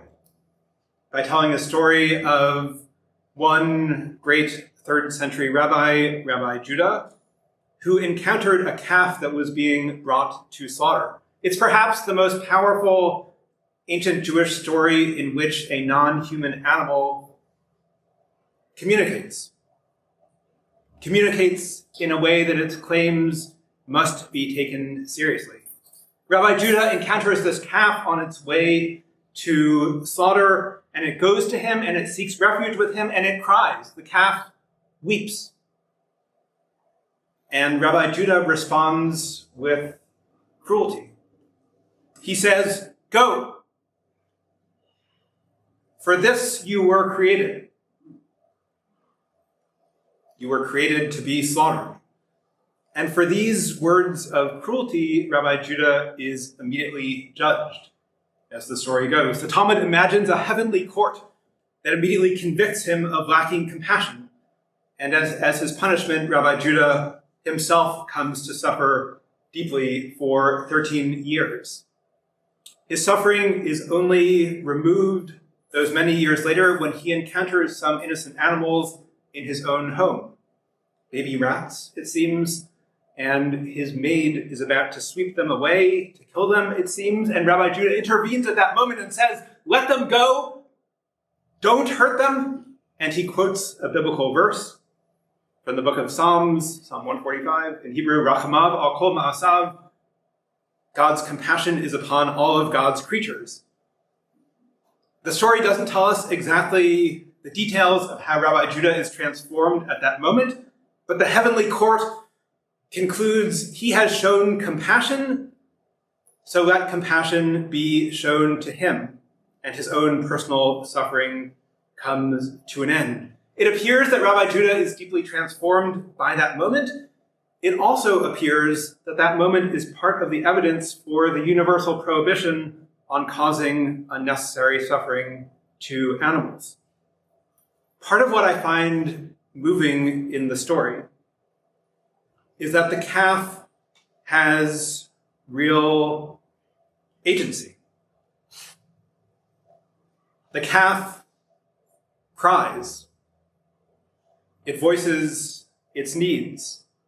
And that becomes part of the source for what Rabbi Judah should have realized, that the cry of the non-human animal, which is so often silenced or ignored, should be listened to, because that cry teaches the commandment that human beings easily ignored 1800 years ago at that moment, and that human beings continue to ignore today, the command that one should not cause suffering to living creatures.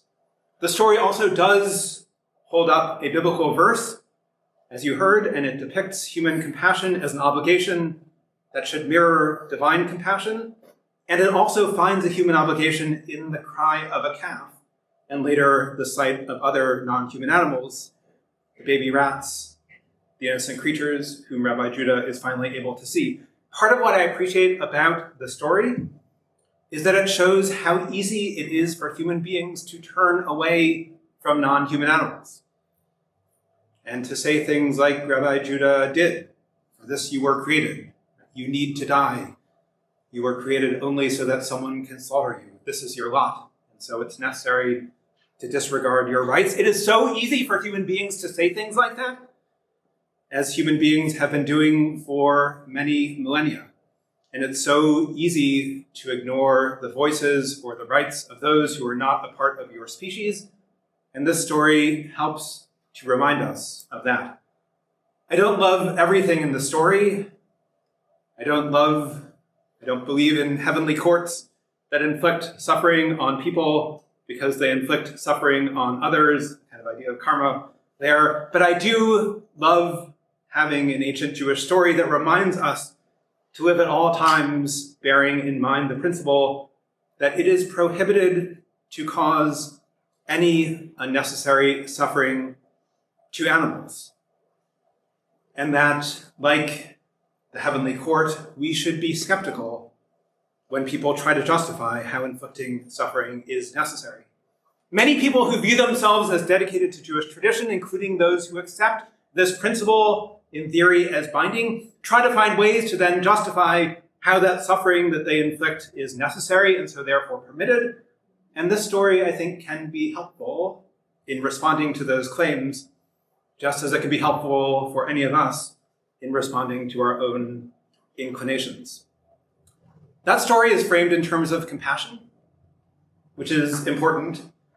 But I also want to highlight the ways in which the broader principle that it's prohibited to inflict unnecessary suffering on animals is a matter not only of compassion, but also of justice. Rabbi Judah may find his way to this principle through compassion, But what I hope he sees after his moment of awakening is the injustice of causing unnecessary suffering to other living creatures. His lack of compassion was unjust, which is why he's subject to a heavenly court, the way that the story is told. His awakened state after seeing the baby rats is a moment of justice, which allows the heavenly court to reverse its judgment. He may see in part the justice of the golden rule, the injustice of causing suffering to others when he wants nothing more than to be free from suffering himself. And I hope we can all see the ways in which causing unnecessary suffering to other living creatures is fundamentally unjust. It is a failure to act towards other human beings with the respect they deserve, with the justice they deserve. It's a failure to act in accordance with the golden rule, the principle of justice that stands at the heart of the Torah, as it's commonly explained in Jewish tradition, that it is unjust to do to others that which you would hate to be done to you. Many of us, myself included, see this principle as guiding our commitments of justice in many ways. And here we recognize that it is unjust to condemn non-human animals to a kind of suffering that would, of course, not be acceptable to us, and to try to justify suffering as necessary, when, of course, those sorts of justifications would not be acceptable were the suffering inflicted on us. We refuse to support industries that engage in animal exploitation because it is prohibited to cause unjust suffering to other living beings. We must stop the horrifying abuses in animal agriculture and in so many other areas that are fundamentally unjust and cannot be tolerated. We know deeply that it is unjust, that it is prohibited to cause suffering to other living creatures. I know this principle is articulated by so many of us from a wide range of traditions, and I'm personally grateful to the editors of the Talmud who insisted on this principle more than a millennium ago and who helped ensure that I have some of the language today to demand justice of this sort and to cry out against those who insist on cruelty. That's just one aspect of how I think about animal justice, shaped by Jewish traditions. Justice often visible through moments of compassion. But I also want to share a little bit more about compassion itself, perhaps especially because studying Jewish texts about compassion has played such a role in my own commitments to advocating for non-human animals. I made my own commitment to veganism 14 years ago while I was immersed in research on ideas of compassion within the 19th century Musar movement. That's Musar, usually spelled in English. I don't have slides here, but M-U-S-A-R, good tradition to look up. The Musar movement was a Jewish movement focused on the development of moral character, often with a particular emphasis on the development of loving kindness and compassion and empathy. I was studying texts about ideals of compassion towards all creatures and concern for the suffering of each and every creature, and it became clear to me that there was a lot more that I could be doing to act with compassion towards other creatures. I was a committed vegetarian, but I began to realize that I was complicit in the abuse of a lot of other non-human animals through my support of the dairy and egg industries. I think I had been somewhat aware of animal abuse in those industries, but had not really let that knowledge affect me. And I was now encountering a whole Jewish tradition, a whole tradition of Jewish texts about how difficult it is to act with proper compassion, how easy it is to justify the suffering of others because we don't feel it ourselves, how we often fail to let our hearts know what our minds perceive, and all the more so how we often fail to act in response to what we recognize. I was able to recognize that I could learn from these traditions of Musar, that I could take steps to live more compassionately, most immediately at that moment 14 years ago, that I could refuse to support animal agriculture, that I could refuse to use animal products as best I could, that I could respond with greater compassion to the suffering of other creatures and encourage others to respond with compassion as well. The legacy of the Musar movement was helpful for me and continues to be helpful for me, as it was a movement whose teachers often reflected on the difficulties of teaching our hearts what our minds know, and the difficulties of acting with compassion, and who recommended practices that might help us to act with greater compassion.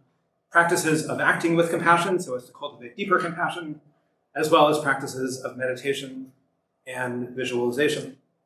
Among the sorts of visualization practices found within the Musar movement are practices of bringing to mind instances of the suffering of others and keeping that suffering in mind, or bringing to mind the compassion of others and keeping that compassion in mind as something to emulate, or bringing to mind the cruelty of others and keeping that cruelty in mind as something to avoid.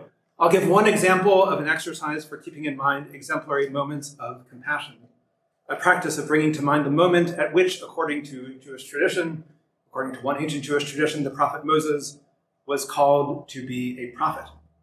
According to that tradition, Moses became a prophet when he was shepherding his flock. One kid runs off. Moses runs after it. He eventually finds the kid drinking from a pool of water, and he has a moment of awakening. He has a moment of realization where he says, I had not realized that you ran away because of thirst. You must be so tired. He cares for the kid. He picks it up, he places it on his shoulder so that it doesn't have to walk any further. And it's at that moment that the divine presence appears in a burning bush. And Moses hears a divine voice saying, you have shown compassion to your flock, and so you are also fit to be a prophet for the flock of your people. Moses acted with exemplary compassion. He did not rebuke the kid for running off. Instead, he admitted that he had not understood what it needed and had not shown the empathy required to understand what it must have been feeling. And he responded with an action that offers relief to the kid. And this behavior, this moment of being able to open his eyes and attend to the needs of another creature with empathy and with action to relieve suffering, that is what makes him a prophet. A number of teachers within the Musar movement instructed their students to visualize that moment, to meditate on this story of Moses. So, for example, one teacher, Rabbi Yerucham Halevi Leibovitz, instructed that one should focus on how Moses refused to ignore even the slightest suffering of an animal, and to meditate on how Moses demonstrated this compassion in its fullness. Another teacher, Rabbi Natan Tzvi Finkel, instructed that one should focus on how Moses realized the obligation not just to show concern for this particular kid, for this particular animal, but the obligation to discern and respond to the needs of every creature. Moses understood at that moment what Rabbi Judah also understood in the story I discussed earlier, that divine compassion extends to every part of creation, and Moses understood that one must have compassion in response to the needs of each and every creature.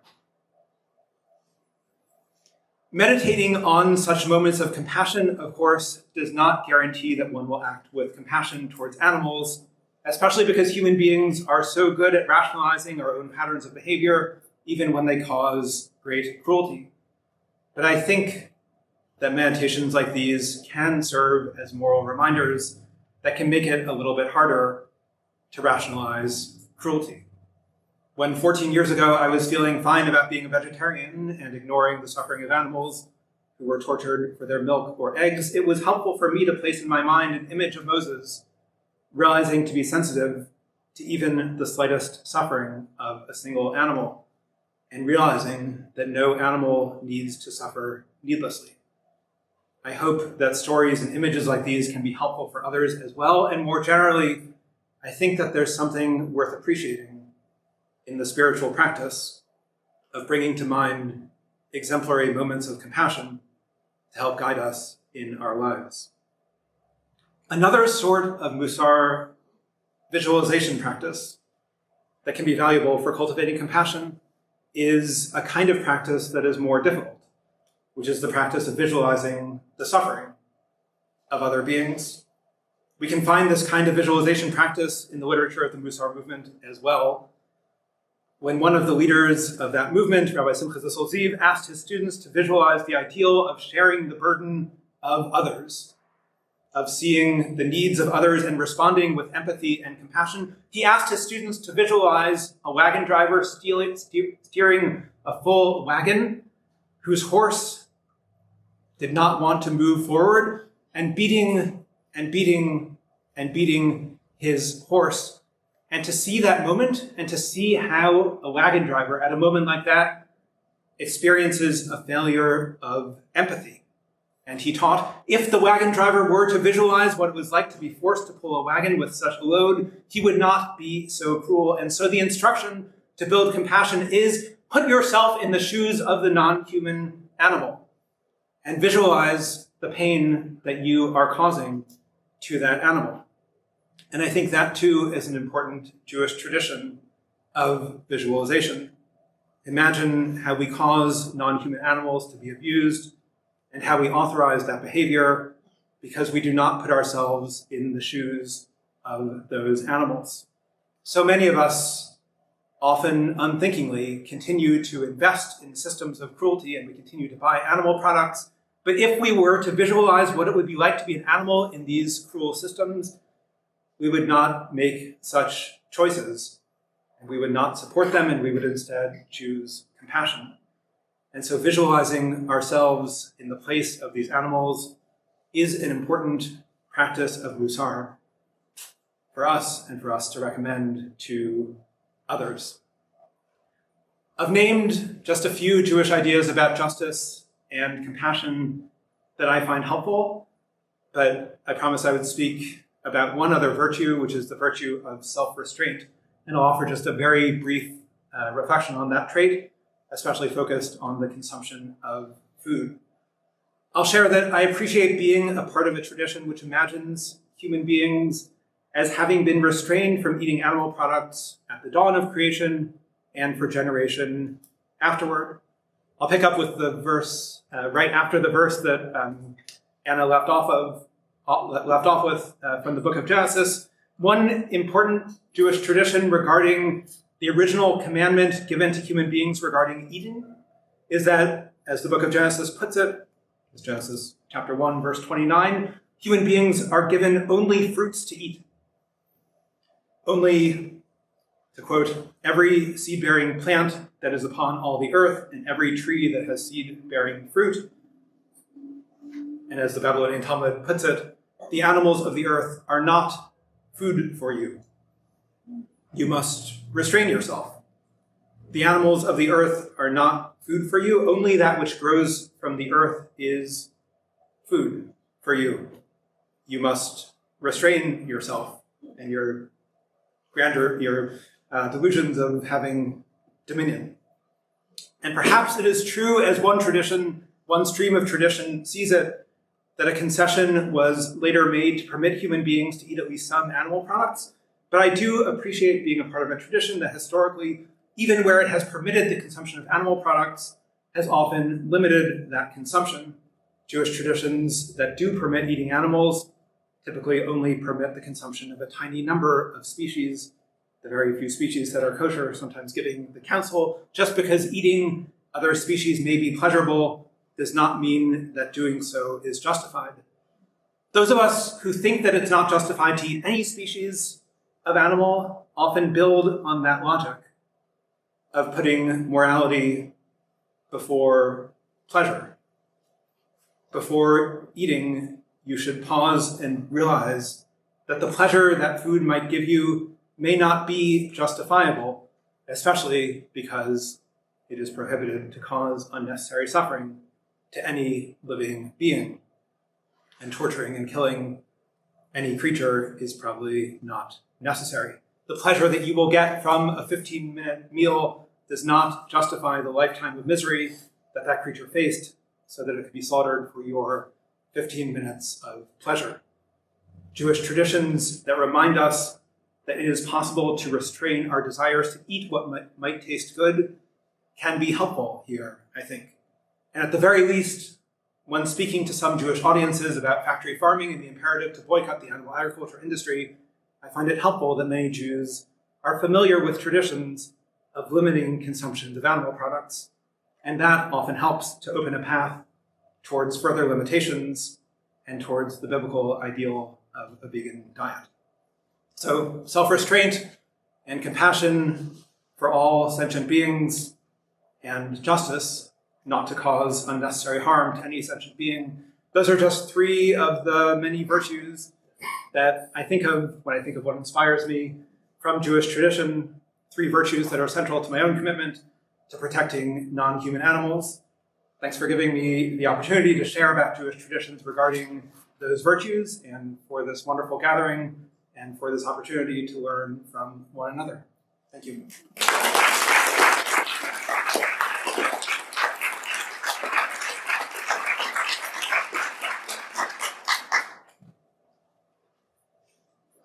Thank you, Jeff. We're glad to have you here today. The next speaker, our last speaker, will speak to us from a Unitarian Universalist perspective. Chris Holbein, I hope I'm pronouncing Holbein. Yep. I didn't ask you how to pronounce your last name, I'm sorry. Comes to us from the Community Church of Chapel Hill Unitarian Universalist. Chris is employed as the Director of Public and Corporate Policy for Farm Animal Protection at the Humane World for Animals. They are also a member of North Carolina Animal Advocates United. Thank you, Chris.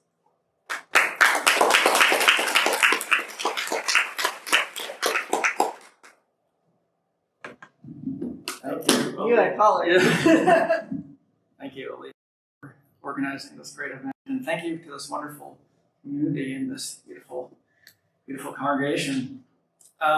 So when I tell people that I'm a Unitarian Universalist, they typically say, "Oh, what's a Unitarian Universalist?" I say very briefly, in 1961, two similar faiths, Unitarianism and Universalism, essentially merged. Both had been liberal Christian denominations, but if you ask 10 UUs today how they would define Unitarian Universalism and what we are now, you'll get 10 slightly different answers.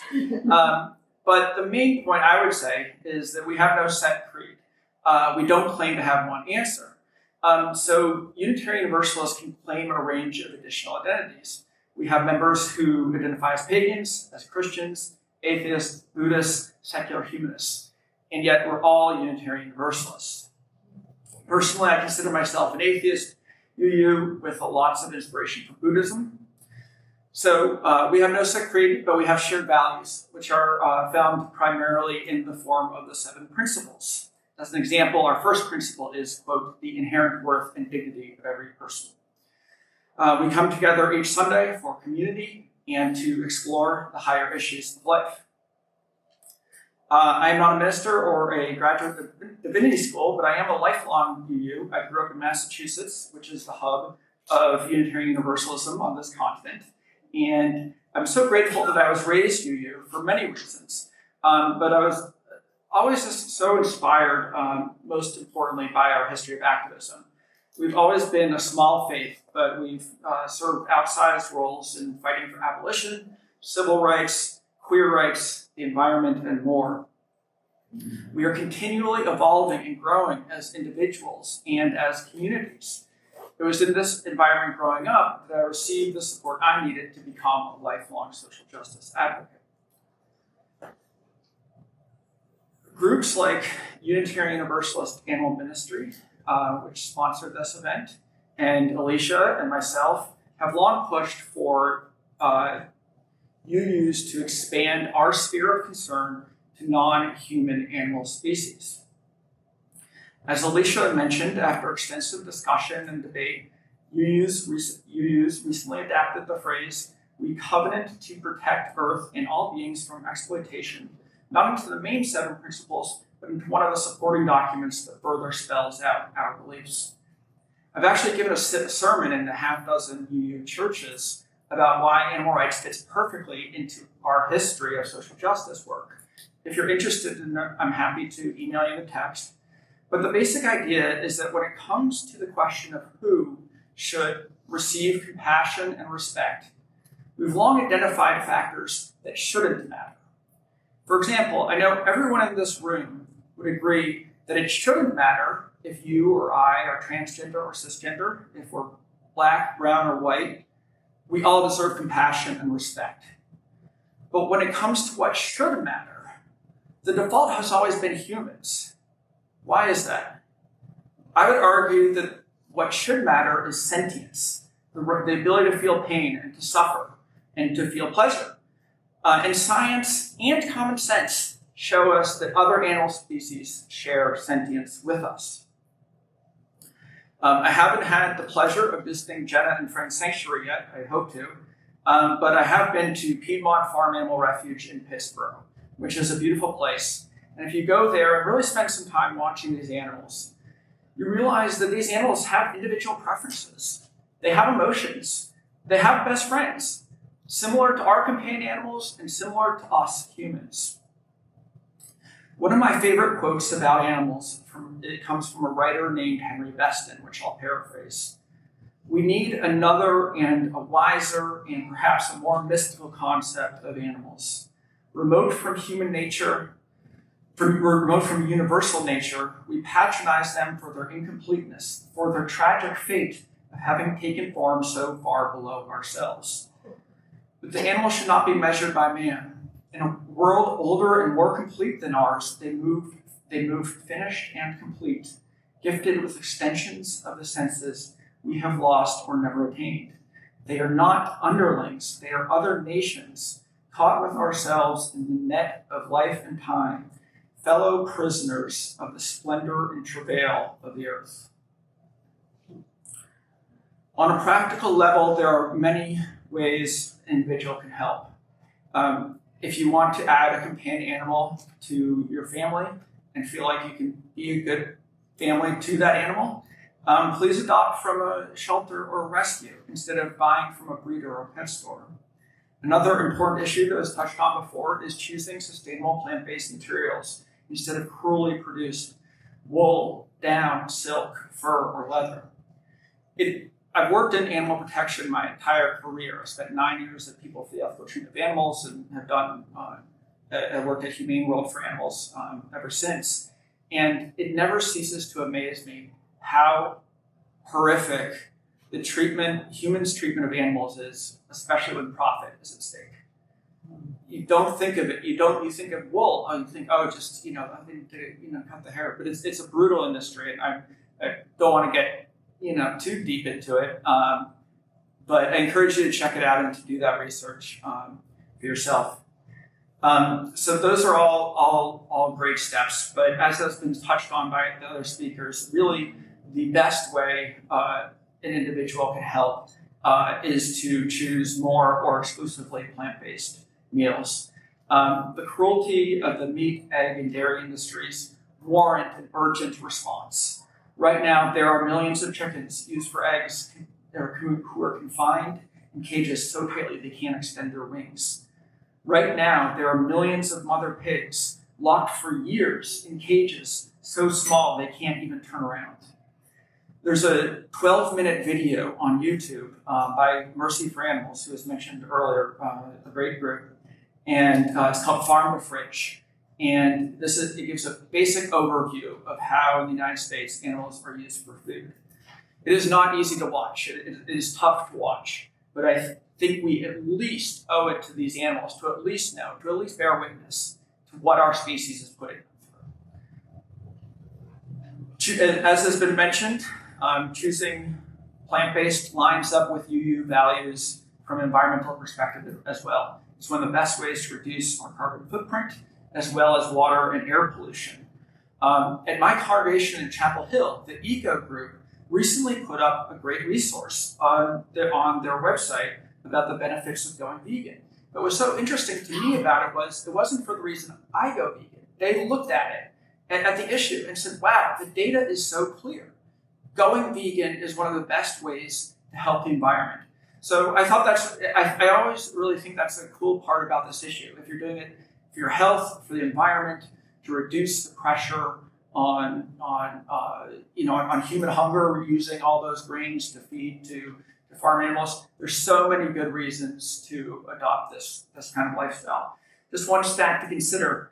According to the Environmental Defense Fund, if every American skipped one meal of chicken per week and substituted vegan foods instead, The carbon dioxide equivalent savings would be the same as taking more than 500,000 cars off of US roads.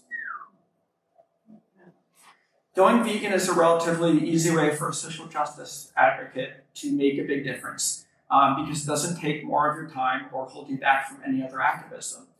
But what's the argument for focusing on animal activism when there are so many important issues facing humans? I think the answer to that is the staggering scale of unaddressed animal suffering, with tens of billions of animals right now caught up in the factory farming system. That reality is somber, but the flip side is that if you have the opportunity, you have the opportunity to reduce a tremendous amount of suffering, which is very empowering and an exciting thing to be a part of. If you're open to getting more engaged, I encourage you to check out our group that's been mentioned, North Carolina Animal Advocates United, or NCAU. And we focus on pushing massive food companies to switch to exclusively cage-free eggs. We focus on doing vegan outreach to individuals, encourage people to adopt from shelters instead of pet stores. As an example of our impact, NCAU was part of this successful nationwide campaign to push fast food giant Hardee's to go 100% cage-free with their eggs. Cage-free, large-scale cage-free is far from perfect, but this reform by Hardee's will spare, over time, millions of animals from one of the worst forms of suffering. NCAU is doing a lot of great work, and it's a great community. There's similar great work going on at Piedmont Farm Animal Refuge that I mentioned earlier. On a final note, a message to animal advocates who feel isolated. Knowing the horrors of what happens and feeling like you are the only one who cares, that could be a tough place to be. Being a part of a spiritual community is essential to my mental well-being, which in turn is, of course, necessary for my activism. In my experience, many animal advocates or other social justice advocates would find a home in a UU community. The relatively new world of working remotely, Zoom, and social media is warped and incomplete. This is an unprecedented experiment in human history, and I don't think it's conducive to a thriving human populace. Those of us who are fighting for a better world in particular need support. If this resonates, I respectfully encourage you to visit a UU congregation or the home of one of these other noble faiths that were discussed here, and encourage you to invest in connections, which in turn will buttress your activism. Thank you for having me, and I look forward to hearing your comments and questions.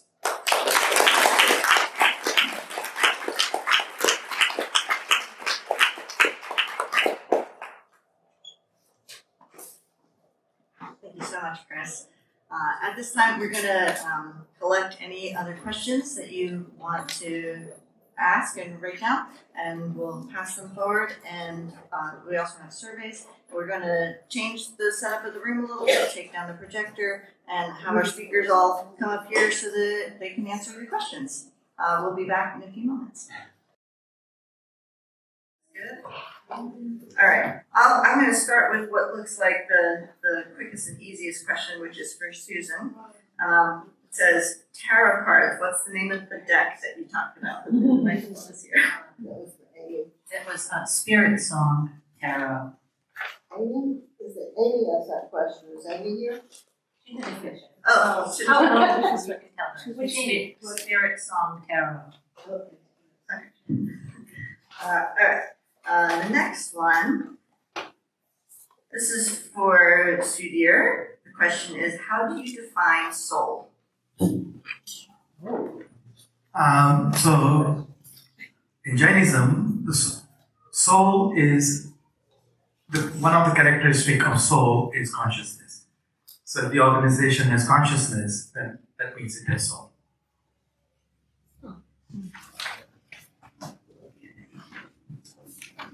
This question is for Anna. It says, dominion comes from dominio, dominus, which means God or Lord. So perhaps dominion is both stewardship and love, assuming it's true that God is love. Do you have any comment? makes sense to me. God and love, I love it. I mean, stewardship is caring, which is love, and following God's plan, which is part of God. So I guess that makes sense, yes. I mean, unless there was a question from it, I've never really studied the word, like the roots of the word, and honestly, I mean, I've thought about the word dominion a lot over the years, as I read the Bible, but it wasn't until preparing for this talk that I started thinking about like dominion. Is that speciesism? Wait, is that exploitation? What does that mean? And so I think there's an opportunity, especially for me, is to really dive a little deeper into this word and how it's interpreted in the Christian faith. This is something that I need to do, that I would love to do and plan to do based on preparing for this. So thank you. Can I say something? Yeah, Chris. There is a well-regarded book called Dominion by Matthew Scully, who writes about this issue from a conservative Christian lens. And I think it's a great book to give to members of our family or friends who are conservative and Christian, and show that factory farming and the horrors of it violates their ethics as well as ethics of more progressive Christians. Okay. This question is for me. This question is, did I try to get a Muslim speaker? And so the answer to that is I did reach out to a lot of different faith communities to ask for different speakers. I did reach out to the Muslim community as well as many faith communities to ask for recommendations on if they have someone who might be a good fit to be a speaker. I did not hear back. I got no response at all from any of the Muslim communities that I reached out to about that. But that's not unique to them. I got no responses from a lot of people I reached out to. But yeah, I didn't hear anything back from any Muslim speakers. At a certain point, once I felt like I had 6 speakers lined up, I stopped trying to get more speakers because I was like, this program is already going to be 3 hours long. And so I did, once I found 6 different faith traditions that were committed to speaking, I let it go. Who would like a part 2? Do we do another one? Find some more people from other traditions next year. I might not have emailed the Baha'is, I'm not sure. I have a list. I have a whole list. I have a whole list of people that I've reached out to. So that question was for me. This question is for Chris. The UU shared value of interdependence states we covenant to protect Earth and all beings from exploitation. What is one practical, everyday action you believe individuals can take to live out that covenant? Well, going back to what we eat,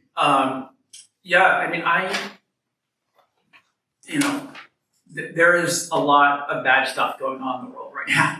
I think we all can agree that this is an urgent time.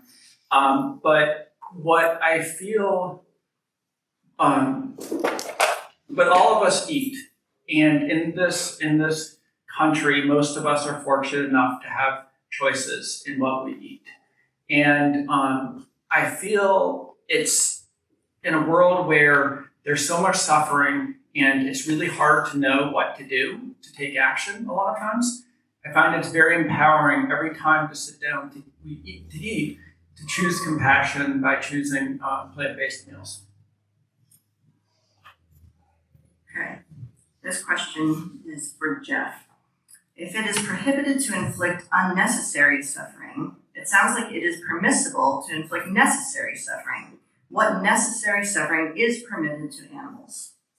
Great question. I think the principle that it's prohibited to inflict unnecessary suffering is a good moral principle. And I think we should reflect very carefully about what we justify as being necessary. Part of my concern is that people all the time think that things are necessary. Right? It's necessary to to go back to the biblical example that Anna brought up, like it's necessary to sacrifice animals because like it must be necessary, or it's necessary to eat, necessary to eat meat, or it's necessary to exploit animals in any number of ways. I think the bar should be pretty high as to what's necessary. I don't think that there's an easy formula, but I think we should be extremely cautious about ever justifying serious harm to another living creature, certainly about taking the life of another living creature. And I think in order to justify something as necessary requires a really, really high bar. Okay, I have more questions specifically for Jeff. Okay, this one says, in the Bible, and according to Torah, at least as I just Googled it, Moses was directed to slaughtering llamas, I think it says, to honor God. I enjoyed your presentation, and I hope I was wrong. Yeah, so I'm not sure about llamas, but the part of the tension, so I call attention to this moment in Moses' life, where according to one stream of Jewish tradition, where he has this moment of realization of compassion for an animal, and according to the tradition that I explained, sort of has this insight of realizing that he is called, and future generations following him are called to attend to the needs of each and every animal. And then, part of what I think is really valuable about seeing the biblical narrative that unfolds is that Moses, that doesn't last for him. And that's exactly, so, not that long thereafter, like he transmits a system of eating where it is permitted to kill animals, where it is permitted to sacrifice animals, where it's commanded to sacrifice animals on certain kinds of occasions.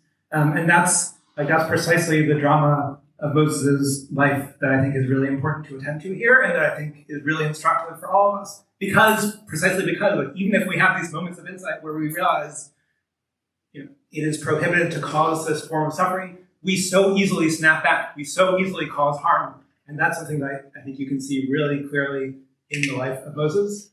I have written a whole essay about that question. And if you Google, it's called, I think, I Will Be With Them, God at the Burning Bush as a ideal of compassion, or something along those lines. And it imagines sort of how these questions of compassion towards animals play out in the life of Moses. One long-standing Jewish tradition imagines that it's much later in Moses' life that he really comes to the realization that it's prohibited to cause unnecessary suffering to animals. At a moment which I won't go into the details of, but much later in his life. And I do have an essay that I've written precisely on that question. So I'll encourage you to Google that. It's available online. Okay, this question is also for you. It says, great for the Talmud and Moses, but the Torah is filled with unnecessary animal sacrifice. How do you explain that if we are supposed to avoid unnecessary killing? Yeah, I think that's right. And that's right. This is the question of necessity. There's no question that ancient Israelite authors of many biblical texts imagined that it was really necessary to engage in animal sacrifice. One powerful thing about Jewish tradition is that Jewish tradition is not determined by what the authors of whatever biblical texts wrote down, but is a tradition that's ever-changing and ever-evolving. After the destruction of the temple in the first century of the Common Era, you have the emergence of the idea that, in contrast to an ancient idea where atonement was found through animal sacrifice, there emerged the idea that atonement is found through loving kindness, as the ancient rabbis put it. And Jewish tradition, like all traditions, is a tradition full of multiple streams and multiple changes over time. And you can't make generalizations about Jewish tradition based on reading the words of the Torah. Commandments about animal sacrifice are there and are important to think critically about, and important to think about how human beings are able to justify that model of slaughtering animals, or any of the models of slaughtering animals that human beings justify, whether it's for a sacred purpose or for a profane purpose, whether it's animal sacrifices in an ancient temple, or whether it's contemporary slaughter of animals on factory farms. These kinds of tendencies to justify animal exploitation and animal abuse are really widespread. And it's helpful to see how traditions have wrestled with these questions for many, many centuries. Yeah, and I'm pretty much that same topic, but this question is open to any of you. Thinking of animal sacrifice, but also other traditions, what do you see as the biggest tension between the historical practices of your faith and its modern day teachings about animal ethics? Yeah. As you were talking, I was thinking certainly ancient Romans, ancient Greeks did animal sacrifices to their gods. Probably the Norse did it too. But I don't know any pagan that I've ever met that has done any live animal sacrifice. There's a lot of misinformation, disinformation about Satanists, and there are people that call themselves Satanists, which is not the same as paganism. I didn't get into that, but I would like to point that out. I feel like it's kind of a twisted group that is branched off from Christianity, focusing on the devil, which the pagans did not invent the devil. Pagans were pre that whole concept. So I try to make clear that Satanism and animal sacrifice, child sacrifice, all these kinds of things are horrible, not condoned by pagans, not condoned by neo-pagans. And some traditions were very different thousands of years ago. We don't need to reawaken those aspects, especially when we're aspiring for compassion and trying to eliminate cruelty. Why would we want to emulate something like that? Does anybody else want to speak to that question? Or this one is also really similar, which is many religious traditions have ancient teachings. In what way has your tradition evolved or reinterpreted its beliefs or practices to account for modern understanding or practices, including industrial farming? So I'm going to first answer the last one. As I mentioned, ancient Indian traditions, there was Vedic system and Shamanic system. In Vedic system, you do have incidences of animal sacrifices. In Shamanic system, as far as I know, there's not a single incidence of animal sacrifice that I know of. The second question? Right. The second question was about in what way has your tradition evolved or reinterpreted its beliefs or practices to account for modern understanding? So again, as I mentioned earlier, Jains tend to be vegetarians, but not vegan. And new understanding is slowly Jains are turning vegan. It's still been very, very slow change, but it's happening especially among youngsters. Older people, it's very difficult to change because now they have to accept that what they've been doing for so many years has been wrong, right? So, but younger generation is changing. So young Jains of America, their conferences are all vegan. I'll just add one interesting way to see change within Jewish communities is in terms of the language of kashrut, in terms of what is counted as kosher food, which I referenced briefly in what I shared. And one striking development is being able to see the emergence of many Jews who say that if food is produced in a way that causes intensive suffering, then it's simply not kosher. And the emergence of that kind of view and the increased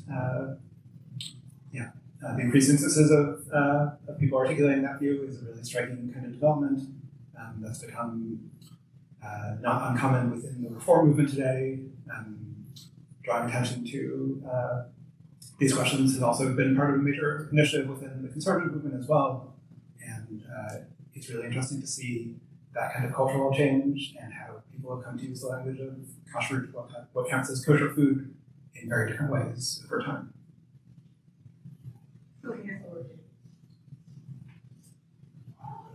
One of the things I think that's really interesting as I look at the history of Buddhism, as it's moved around the world, is that it like probably a lot of different religions, adapts to the culture that it arrives at. So if you were to look at early Theravada Buddhism, there were no images of the Buddha whatsoever. And then you saw the dramatic and highly symbolic artwork of Tibetan Buddhism. It's because each time Buddhism comes to an area, the primary principles are thought of and considered within the context of that culture. So when I say I'm in the Tibetan Buddhist tradition, I literally am the American or Western Tibetan Buddhist tradition. It's called the Shambhala tradition. And so that has been through the work of Tibetan Buddhist lamas and reinterpreted or explained to Western practitioners. And so I have the thought based on this, and I think it's similar to what some other people are saying, that it behooves us to bring the culture of our own values into the religion and try and help shift the religion to fit what are our deepest values. And I believe that compassion has been something that has been a thread through everything that we spoke about, and interconnectedness. And so those are a thread through very different belief systems. Some believe in souls, some don't. But I think that there is some room within each tradition to shift over time. So animal sacrifices worked a few thousand years ago. I would posit that of all the animals sacrificed for animal sacrifice in the history of the world, probably doesn't total the number of animals currently suffering from factory farms. In a second. Yeah. So I think there is room for evolution within religions, and right now there is just such horror that I think there is room for us to bring this elevated compassion within religion to fit the current context. Okay. Next question is, the concept of interfaith dialogue is about more than just understanding different beliefs. It's about finding common ground to work toward a shared goal. In your experience, what are some of the biggest challenges and rewards of working across faith traditions on a cause like animal protection?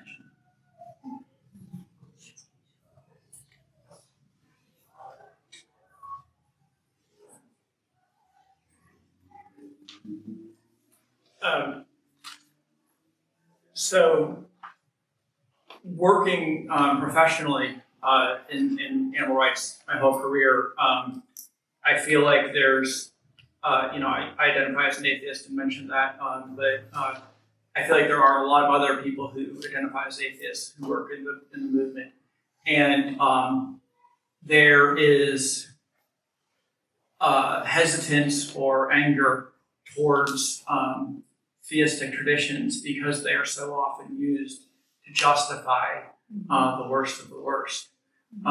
You'll hear so often, God made these animals for us, so we could, eat a box of fried chicken or go to a circus and watch them eat elephants, I walk this line of being an atheist who goes to church, I think I was so excited to participate in this kind of event because I think it's so valuable to lift up the very best aspects of all of these different faith traditions and see that we can really unite around some shared values and make some real progress. I'm not really sure what to say other than, as I mentioned in my talk, I spent a long time kind of exploring different faiths, different religions, and every single time, I walked in the door going, well, maybe they're going to be compassionate toward animals. And, and I just kept getting disappointed everywhere I went. I remember going to the Unity Center of Peace in Chapel Hill, which is a great group of people, but they had a sermon one day on compassion, and they were cooking ribs out on the back on the back porch, for a luncheon thing, and I just was like, okay. And here I am, I'm a Catholic, and they certainly aren't compassionate toward animals in a lot of the things that we do and believe in the Bible, like I said, pointing out those things. But I'm at a point in my life where I'm just going to take the things that I find beautiful and helpful and guide me in a spiritual direction, and use my own beliefs and compassions and can go with it. I'll take what I want to from it and move on with the rest. I just have to do that. I can't just walk into any faith-based organization and I'm going to agree with everything, because I'm just not. I'll just add that I think it's helpful to see ways in which within all of these traditions there's a huge amount of diversity, and that should help us to avoid the kinds of stereotypes that human beings are often disposed to make about different so-called religious groups. I think it's not the best way to divide human beings up, to say like, there's this religious group that says this and this religious group that says this, which we know that's not true. That's not how human beings work. It's just helpful to be reminded that you can draw the lines of, if you want to put people in boxes into different categories, like you can do that in lots of ways. You can do that with the words that they use that are associated with the category of religion that are very conventional and serve certain kinds of political purposes to divide people up that way. But there are other ways to think about how human beings may be categorized, and their attitudes towards animals is one of them. And everyone in this line here may be part of one group, and there are other people who are part of different groups with different kinds of attitudes towards animals. And it's just helpful to be reminded of ways in which, if you want to divide human beings up into different ways, there are lots of different ways to do it. So I've been participating at the Parliament of World's Religion, which is every 4 years, where several religions gather together since 1999. Telling us around the world.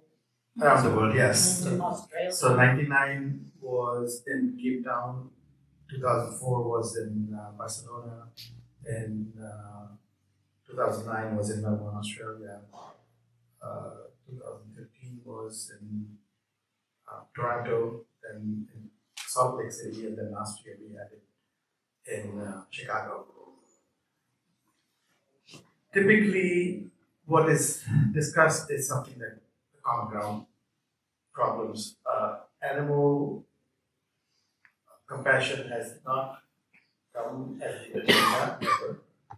Typically, it's eliminating poverty or having water, clean water for everybody, or resolving conflicts rather than the animals. But it's a great idea. I think I'm going to suggest for the next conference.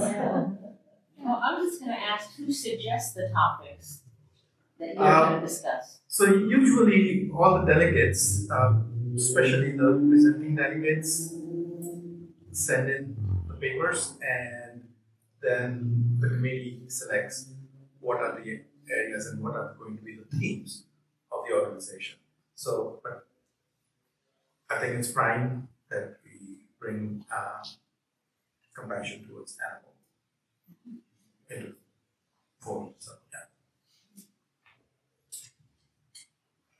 Okay, I have a few more cards here, but I want to notice that we are past time and be respectful of everybody's time. So I think that this is a good time to bring it to a close. And so I want to thank you all for being part of the symposium today. A huge thank you to all of our incredible speakers.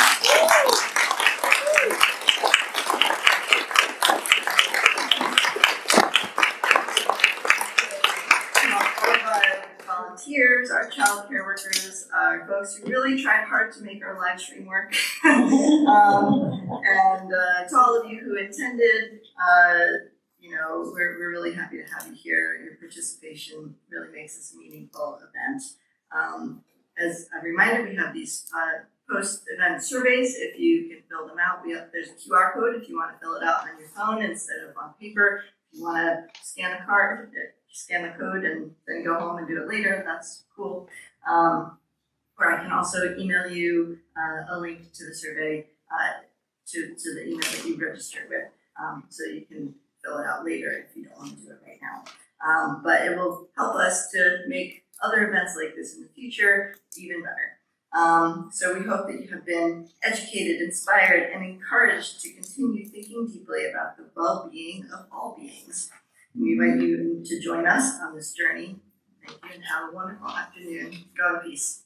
Thank you.